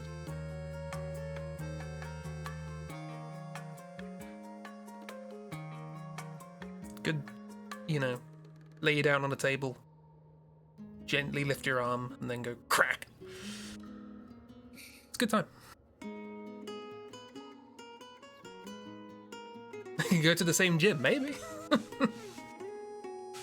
Gym buddies.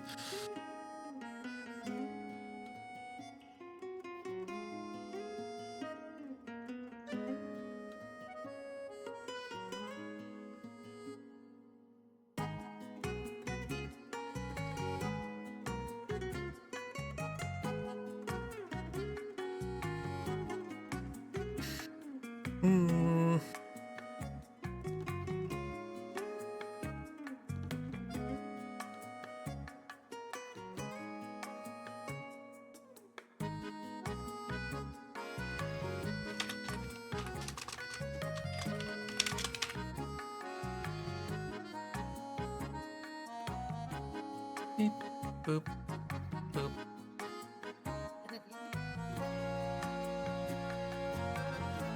No worries, miss. I wasn't doing anything. There was a bot. Oh, sorry. A reminder, you are... I believe the reason you were a mod in the first place was because you knew about Hitman when I first started playing that. So I was like, here, be a mod and kill spoilers. From that point on, you have no responsibilities. Because of the shading on the fish person, looks like Bear's current person has bunny ears. Yeah. What if Sloane had bunny ears though? What if Sloane had like, you know, like those little reindeer antlers that you put on at Christmas? Same thing, but with little Easter bunny ears.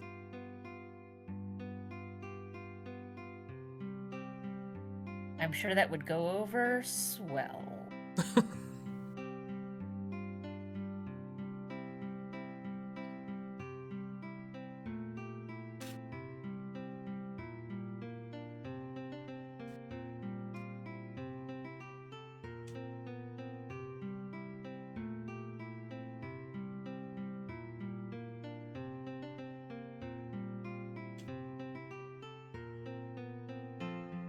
Yeah, Miles managed with the flower crown.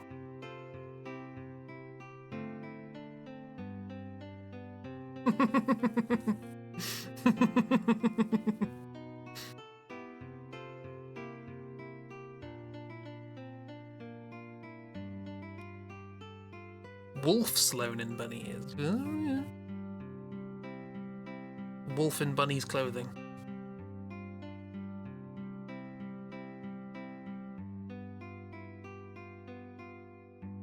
Like the dog ones. With the wrap around the head.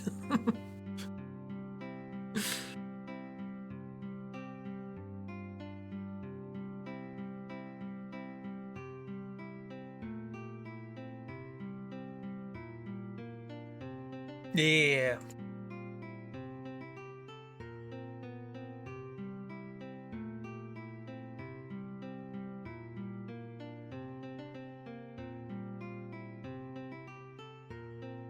Horse learning all the cute dog costumes.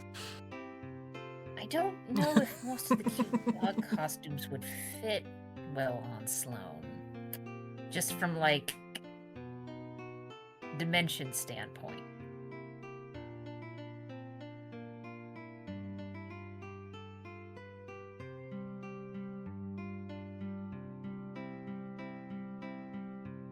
Because Sloane is very much cursed dog proportions. That's why it's fun. A horse bunny is probably.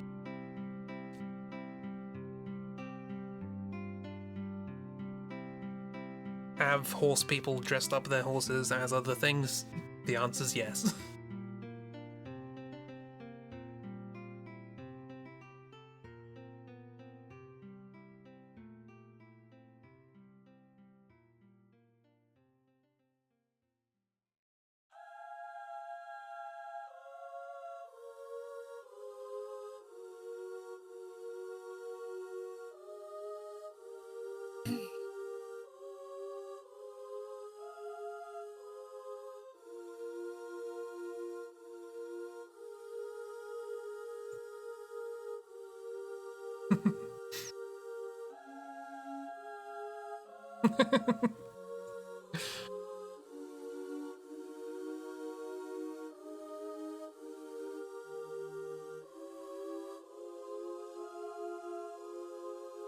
I think the Chucky one would be fun. Because it's like, we've taken this legitimately lethal creature and dressed it up as a lethal character, and now it doesn't look lethal anymore.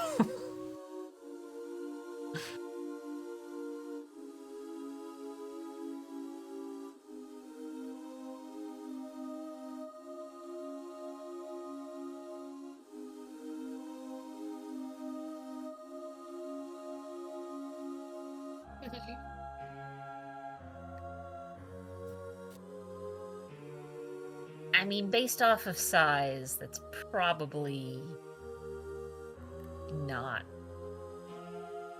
a breed that would generally be considered lethal.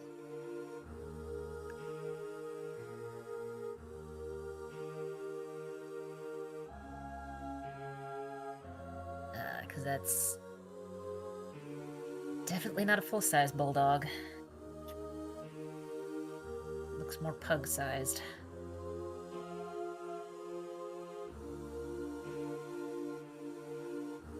It's an outer bulldog. I would need to introduce the concept of dartboard in order for that pun to make sense, but not quite a bull, it's the outer bull.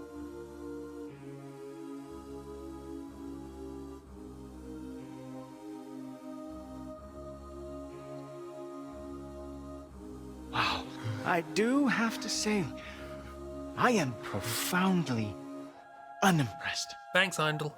You still haven't found my favourite heckle that I've added. It's in there, and I'm waiting for it. I did share it in a Hangout chat at some point, so a couple of people know what it is, but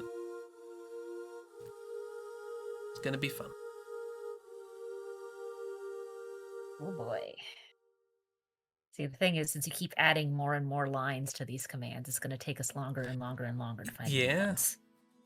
I'm always in two minds about that. It's like, should I kind of weed out the less interesting ones so the more interesting ones have more of a chance to come through? Or is that just going to make it so they're less special? I don't know. Because there's like, I think about 200 locked commands at this point. So the chances of actually getting specifically the one you're after is less and less likely.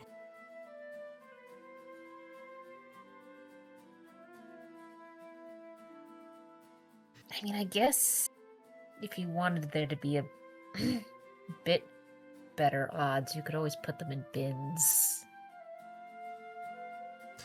If I wanted people to have a decent level of control, I could transcribe them all, add it to the bot, and then you could do like exclamation mark locked and then like a keyword, and it'll find one with that word in it.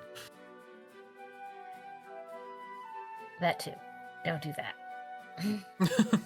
I'm not That's gonna, very because much it's because that gives people the ability to play this little light of mine on command. We're not doing that. Oh, but I'm sure Miss would love that.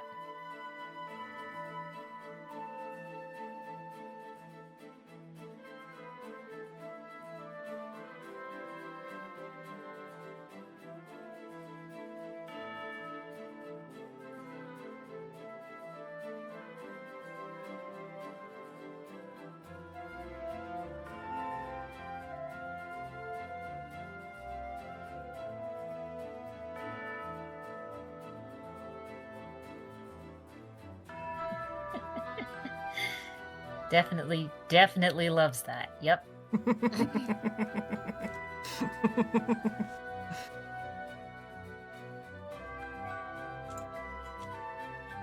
Definitely a thing that sparks joy in them. Instead of terror. Sparks a little light of joy.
No, stop deleting good things.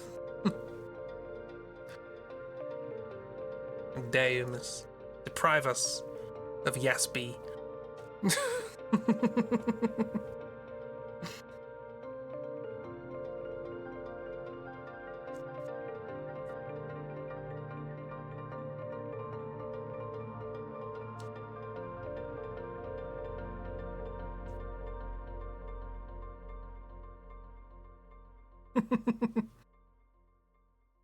It's good to have a cheerleader every now and then.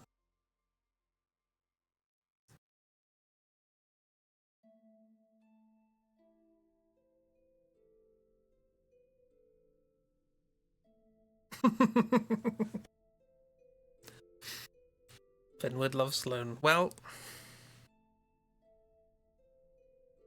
so what we're saying is that we have made the most unlikely trio of characters in the form of Kay, Finn, and Sloane.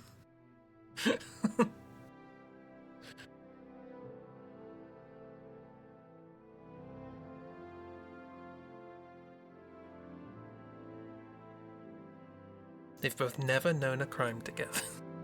Never. I mean, Finn thinking Sloane is the best doesn't surprise me all that much, because I know Bear's talked about a couple of times the fact that, like, there are many youths TM Oh yeah. who think Sloane is just the most awesomest thing ever. So cool. Many Fey youths.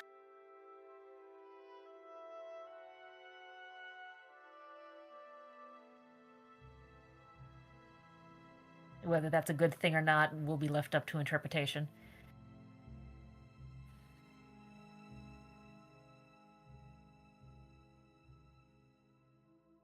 If you'd like to know what Finn sounds like, it's that one Jacksepticeye soundbite of him doing aggressive positivity.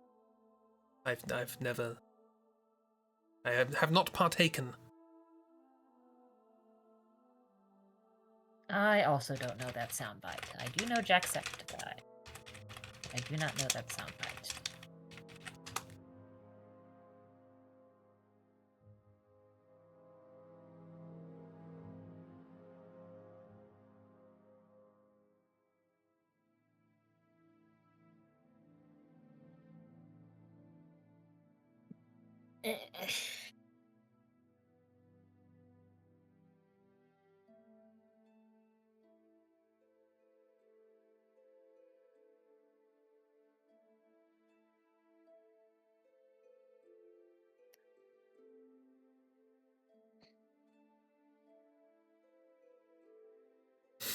I found a video on his channel called Aggressive Positivity, all caps, Boxing Surgery Simulator.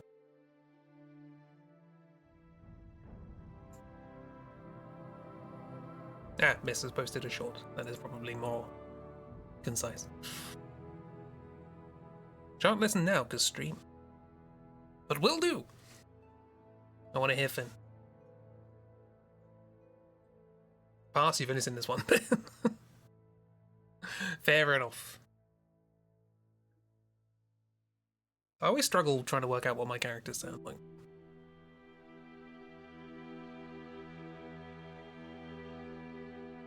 Which I think is an issue when you're trying to kind of write their dialogue to make it sound like them and not just you. Mouse. I mean, you're not wrong. You're not wrong, Miss.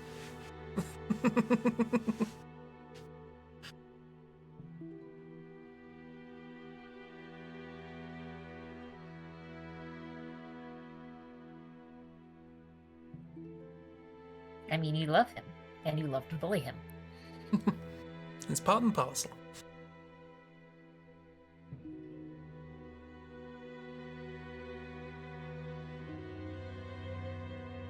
It is fun how these things develop, because, like, Mal was not always so easily bullyable. I don't think I ever considered him, like, real cool. But extra down. No, it's something that definitely grew out of friends bullying him. So yeah, no, this makes sense.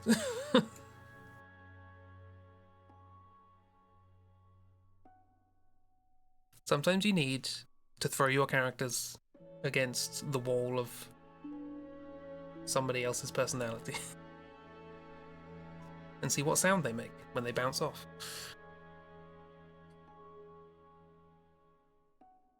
There was almost a metaphor in there, and I'm not sure it worked.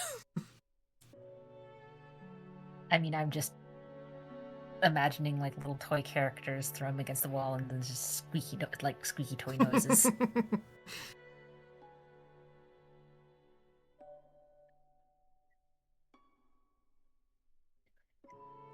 But I mean, there's something to be said for that. Sometimes you need to like bounce ideas just outside of your own brain in order to like really get them down to what they should be. Yeah. Things need they need forging. Sometimes you're handed a nice solid bit of steel, but more often than not you just get sort of iron ore and slag. And you gotta hammer it out. It's in there somewhere.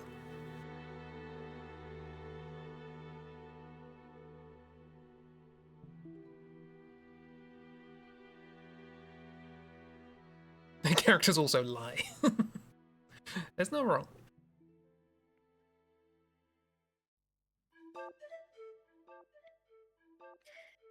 And sometimes they even lie on purpose.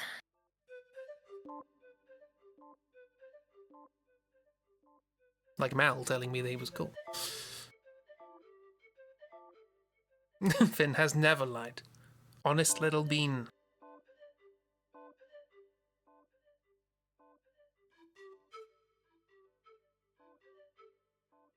The most perfect scrungle.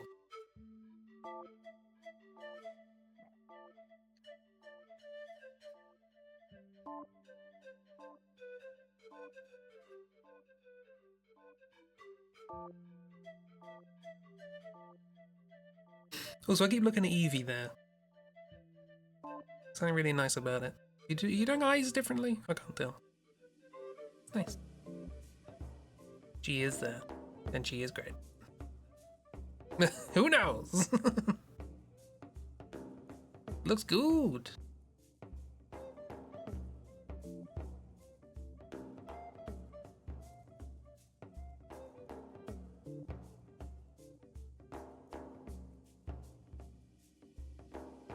It is indeed. See? Confirmation. Thank you, Bet.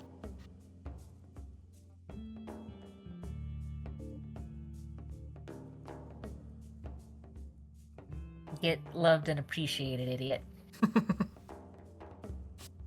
There are also several ways to interpret this image as Evie and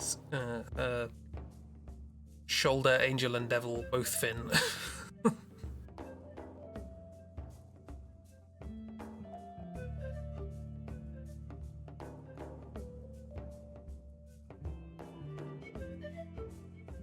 And a middle ground teeth Finn. Teeth! That, or it's the pre-image that happens right before the one you do, Crest, of Evie like just turning around and then suddenly tackle.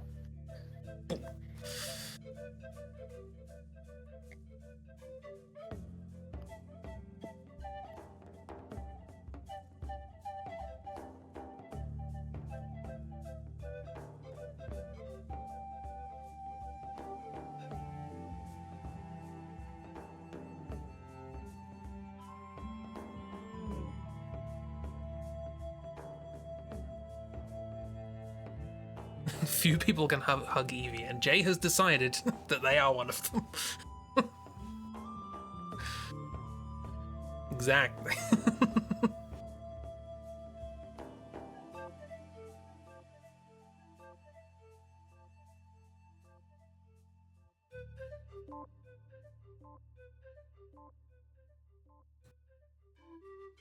Don't worry, it's a fleeting hug.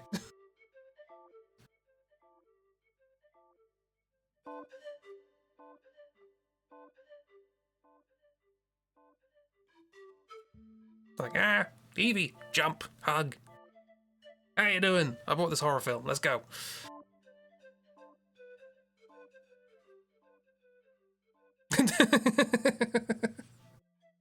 Yeah, this picture now has a slightly different interpretation of Finn reaching up for the bottle.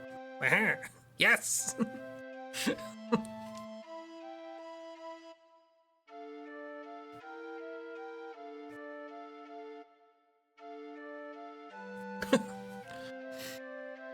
Don't give Finn a drink. He's a baby?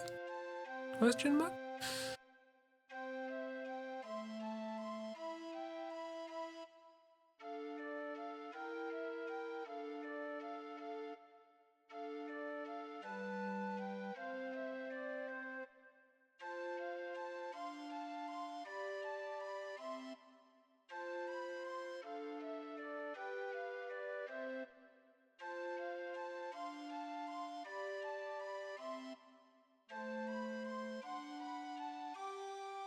Don't know how old that cat is. No, he's ginger.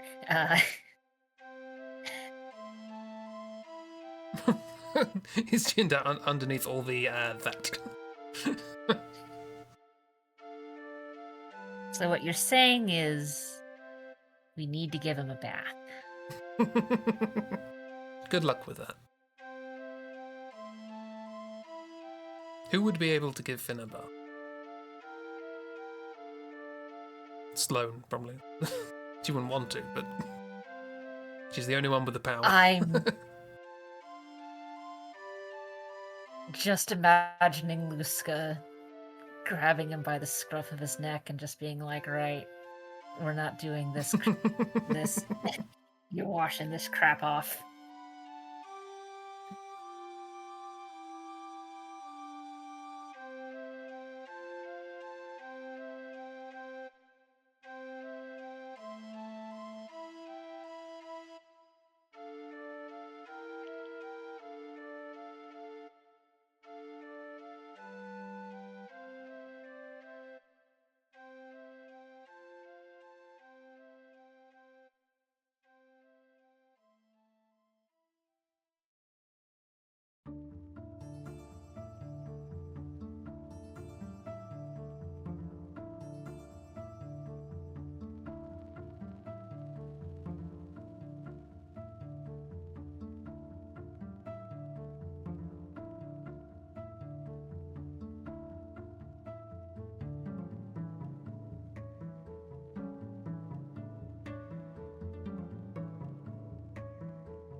Ooh, fun mohawk hair.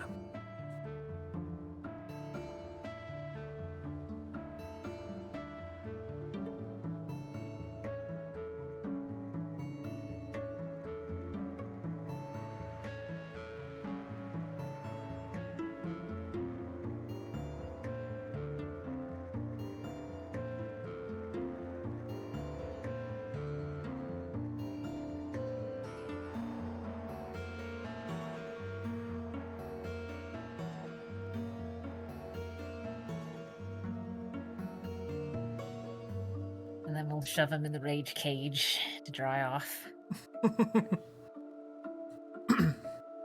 Yeah, the mohawks alone. A bad influence on Nova.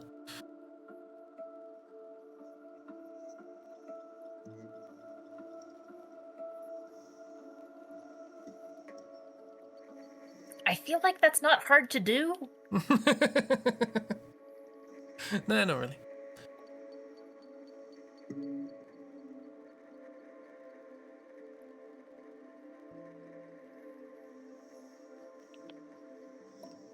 And like half the time, I don't even know if it's necessary. Like Noah will just come up with bad ideas on their own.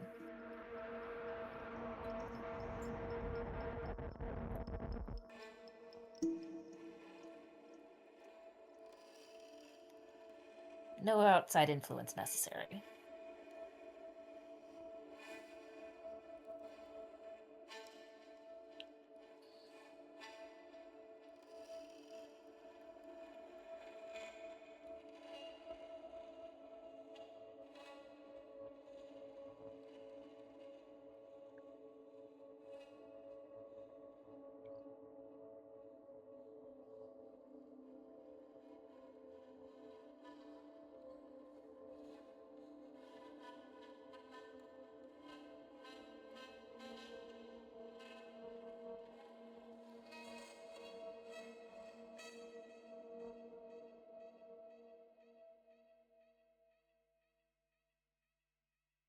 Cheers, wife gold.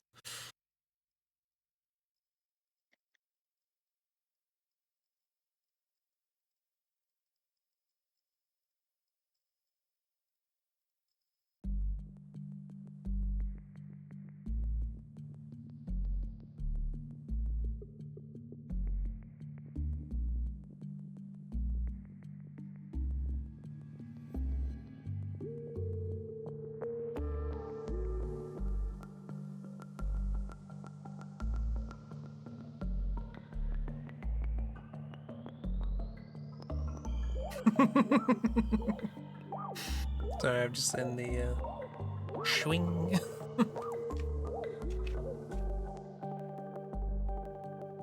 You are in danger.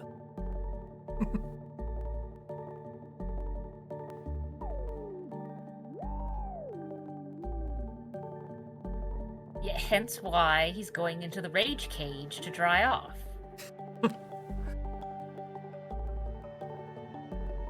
Don't worry, he will immediately jump into some sort of the worst, filthiest rubbish bin you can find and immediately pop out black again. Never ginger for long.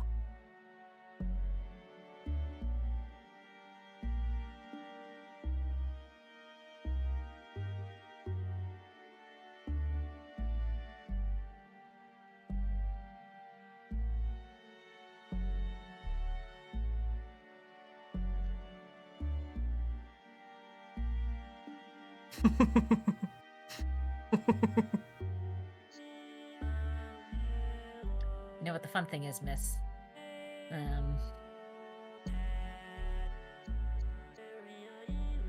So the rage cage is what there's a groomer whose work I follow, girl with the dogs. Rage Cage is what she calls one of her small drying apparatuses. And it's basically a box where along like the top and sides and whatnot are a bunch of like basically like blow dryer fans. But the front has a window so that you can look in, so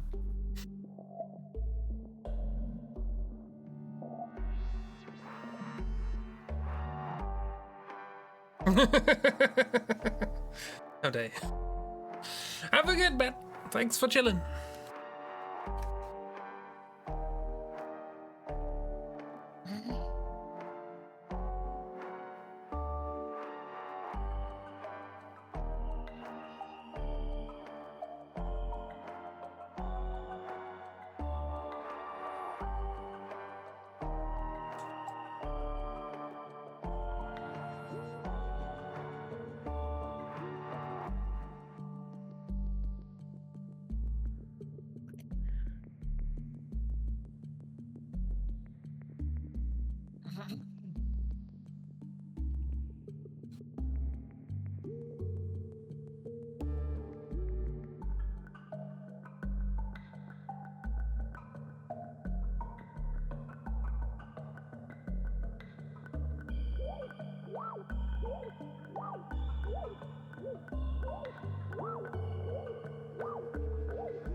oh god, I just had a cursed thought. Only one? So, when you've got people living in close quarters, like, you know, on a ship, or in my personal experience, like at scout camps, lice is always a potential issue, because especially if you're all in close quarters, if one person has the lice, everyone has the lice. And one of the methods for very quickly getting rid of lice is to just shave off all the hair. So shave Finn is what you're saying. Yeah, so what I'm saying here, Miss, is if Finn ends up on one of Luca's boats and it's like you're a potential lice hazard and he doesn't cooperate with regular bathing, he's just gonna get snatched bald.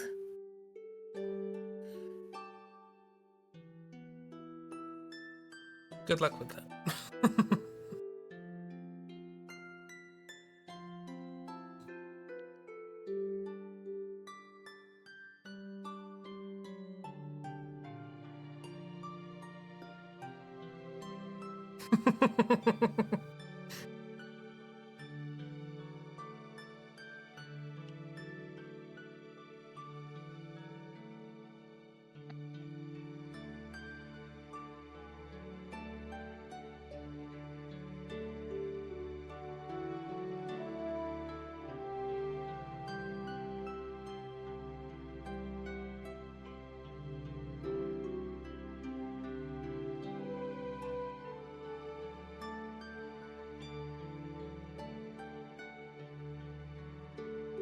But if you shave Finn, you'll find tattoos underneath. I mean, I'm personally more impressed by the tattoo artist who managed to work around fur. Well, Sloan Node's a good one, so...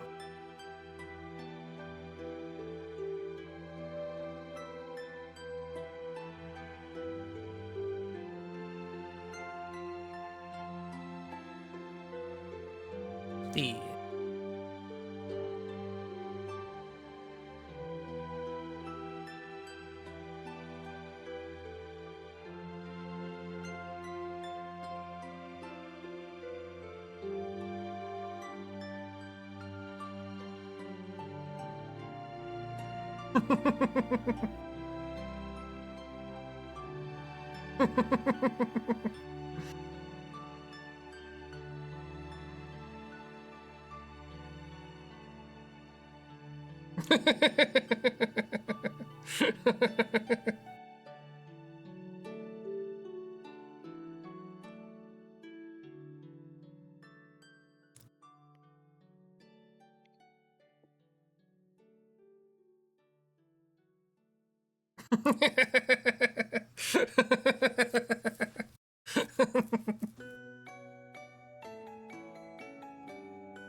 And everyone else is like, we shaved you, you could still put clothes on.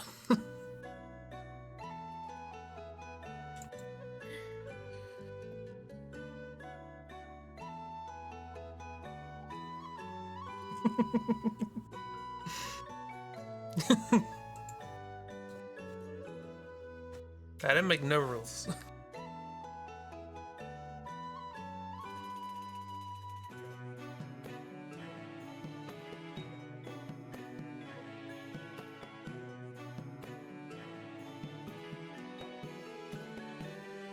Also, because I'm really quick today, I've just noticed the handcuffs in that one doodle. I just thought it was a cool chain. Yeah, a cool chain with some fancy bracelets. Yeah. I'm so awake. That's the thing.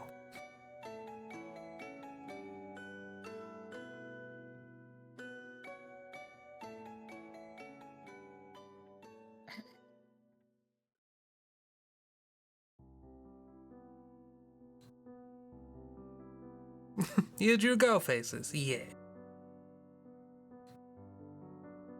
Best girls.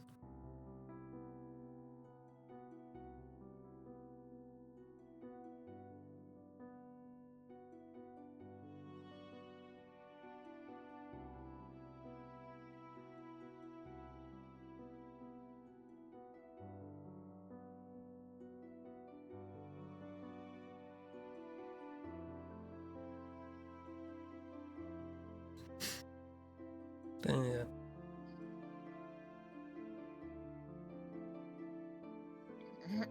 I mean, to be fair, I think you drew the same number of girl faces as me, and the same one. So...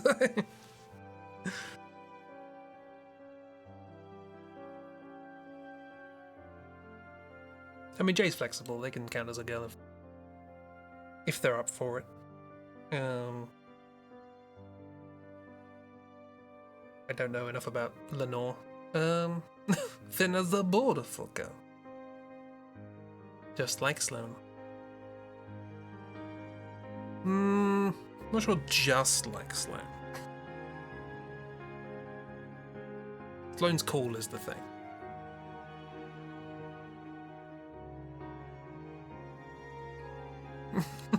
What? Oh, that reminds me. Finn's got some of that battle energy. The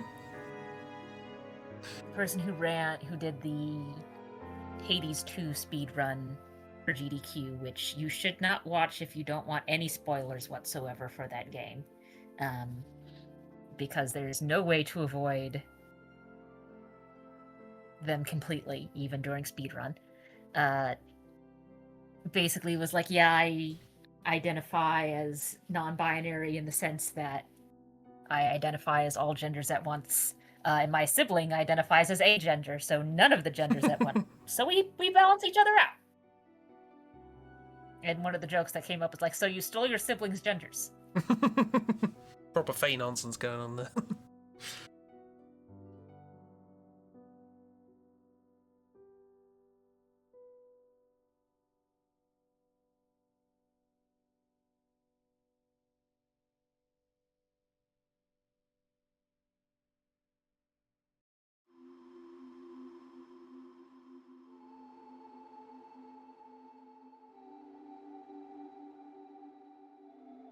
Yeah, I was going to respond with a story of my own that had a similar sort of structure. Well, not a story of my own, but a story I heard.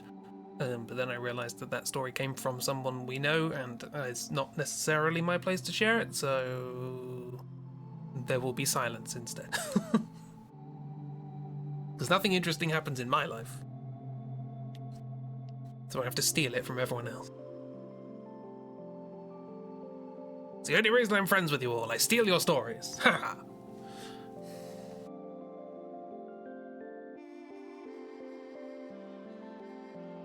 All I've got are bad puns.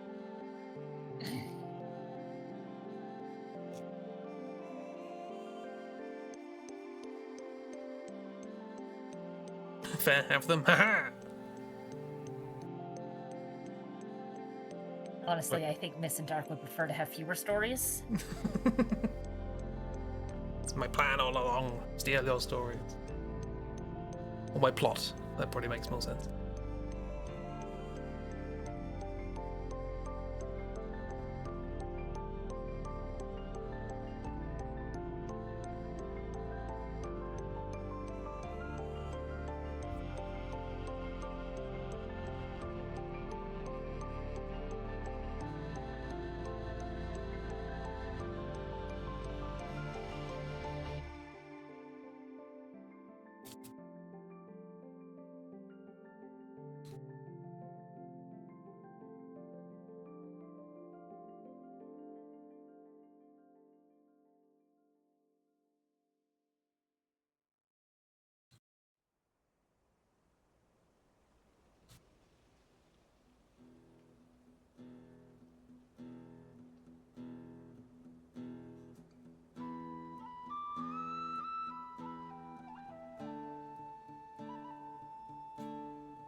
Luna's screaming for teeth.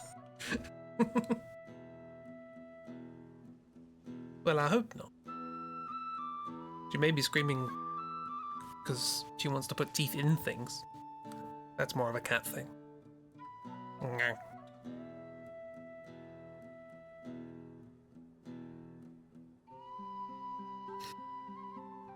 Whenever I see a cat just chomping into some cardboard, I do get jealous.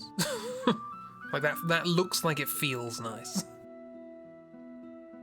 Real sharp teeth, just straight into cardboard.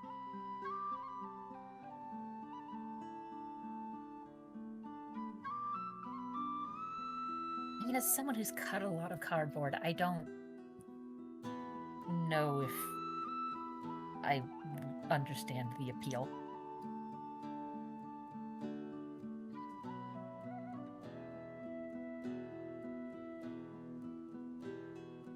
Yeah, I've got fangs for the good jump.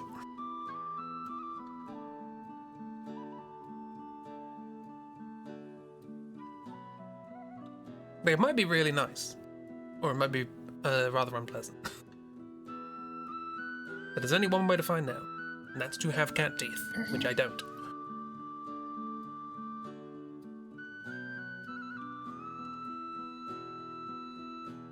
Yeah, I have a feeling if you tried to get some, your dentist will probably be very confused.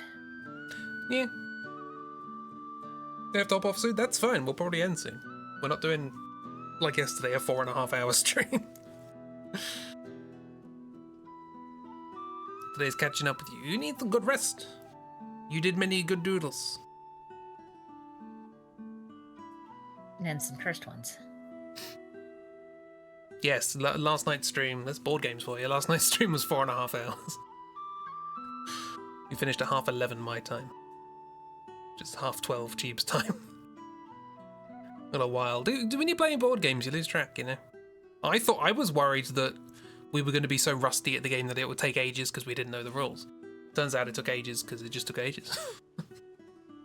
Disgusting. I remember when I used to end streams pretty solidly at 9. 2 hours, bam, done. And now it's more like, well, 10's good enough.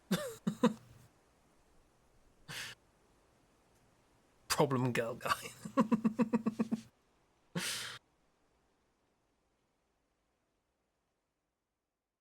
She's a guide to many people. But yeah.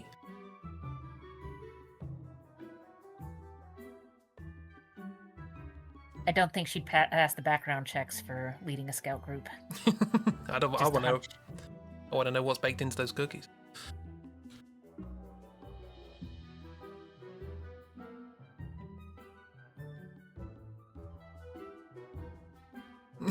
She's earning her badges, yeah.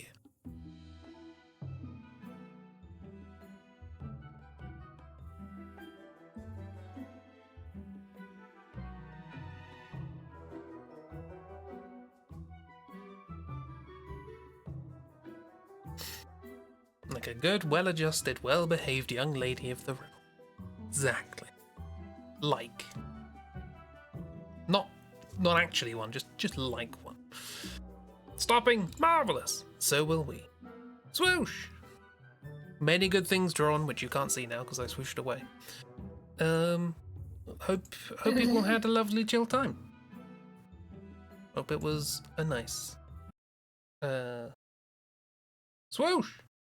Indeed. I play with young Sloan sketches later. Yeah. It was nice. I'm glad. It's what we're here for nice chill time. Speaking of, Tuesday stream will return with Silksong. More exploring the consequences of our actions. And such. It's fine. It's fine. I'm sure it's perfectly fine. Yeah, I don't know how far away we are from finishing it, but I don't know. We'll see. I have another game installed, just in case. It has been installed for a while, because, you know, I thought it wouldn't be this long. Turns out Silksong's quite long. They put more Hollow Knight in your Hollow Knight, so you can Hollow Knight while you Hollow Knight. There's so much Hollow Knight. And then obviously we have to play through it another 5 times, because, you know, we've got 5 crests, 5 different gameplay styles. But yes, Tuesday, Wednesday, more Silksong. I have a video ready to publish when people get their Christmas cards. Whenever that happens. So hopefully at some point this month. I'm also working on another 2 videos, actually. Videos. Making comics next week, doing commissions. This is probably something I should mention somewhere at all. I have opened commissions on Ko-fi. It's sketches, doodles, and emotes. Nothing big yet, but they're there. It's open. Feel free to peruse and tell me whether or not things don't make sense. Or the moment I start talking about this, Frame Man could attack. That could also happen. Oh dear. Frame Man doesn't want me to get money. It's fine. So yes, I have little commissions open, and I will be making more example commissions for higher tiers over the course of the next few weeks, which means I'm going to be drawing friends' characters. Haha! You can't stop me. Friendman says no to shameless self-promotions. The thing is, I need money. We're talking about trying to meet up this year, and I need money to do that. So, we're at 0 kilobytes per second. There is just no stream happening right now. Luckily, most of the people I'm talking to are in Discord, but... damn. Chuggin. Believe in me. Thank you. Dark has very kindly lined up some commissions for me. Somewhat open-ended, which is nice. But I'm not gonna take the mick on that. Although I did draw a very good goblin. They're my favourite. He's very generous fella. But also I do need to spread my wings. So yeah. I've been saying that for 3 years. Anyway. People need to sleep. Have a lovely everybody. Everybody go do stuff that makes you smile and what's that word? Hig. Everybody do that. Have a lovely. See you all around. Goodbye. Bye. Bye-bye.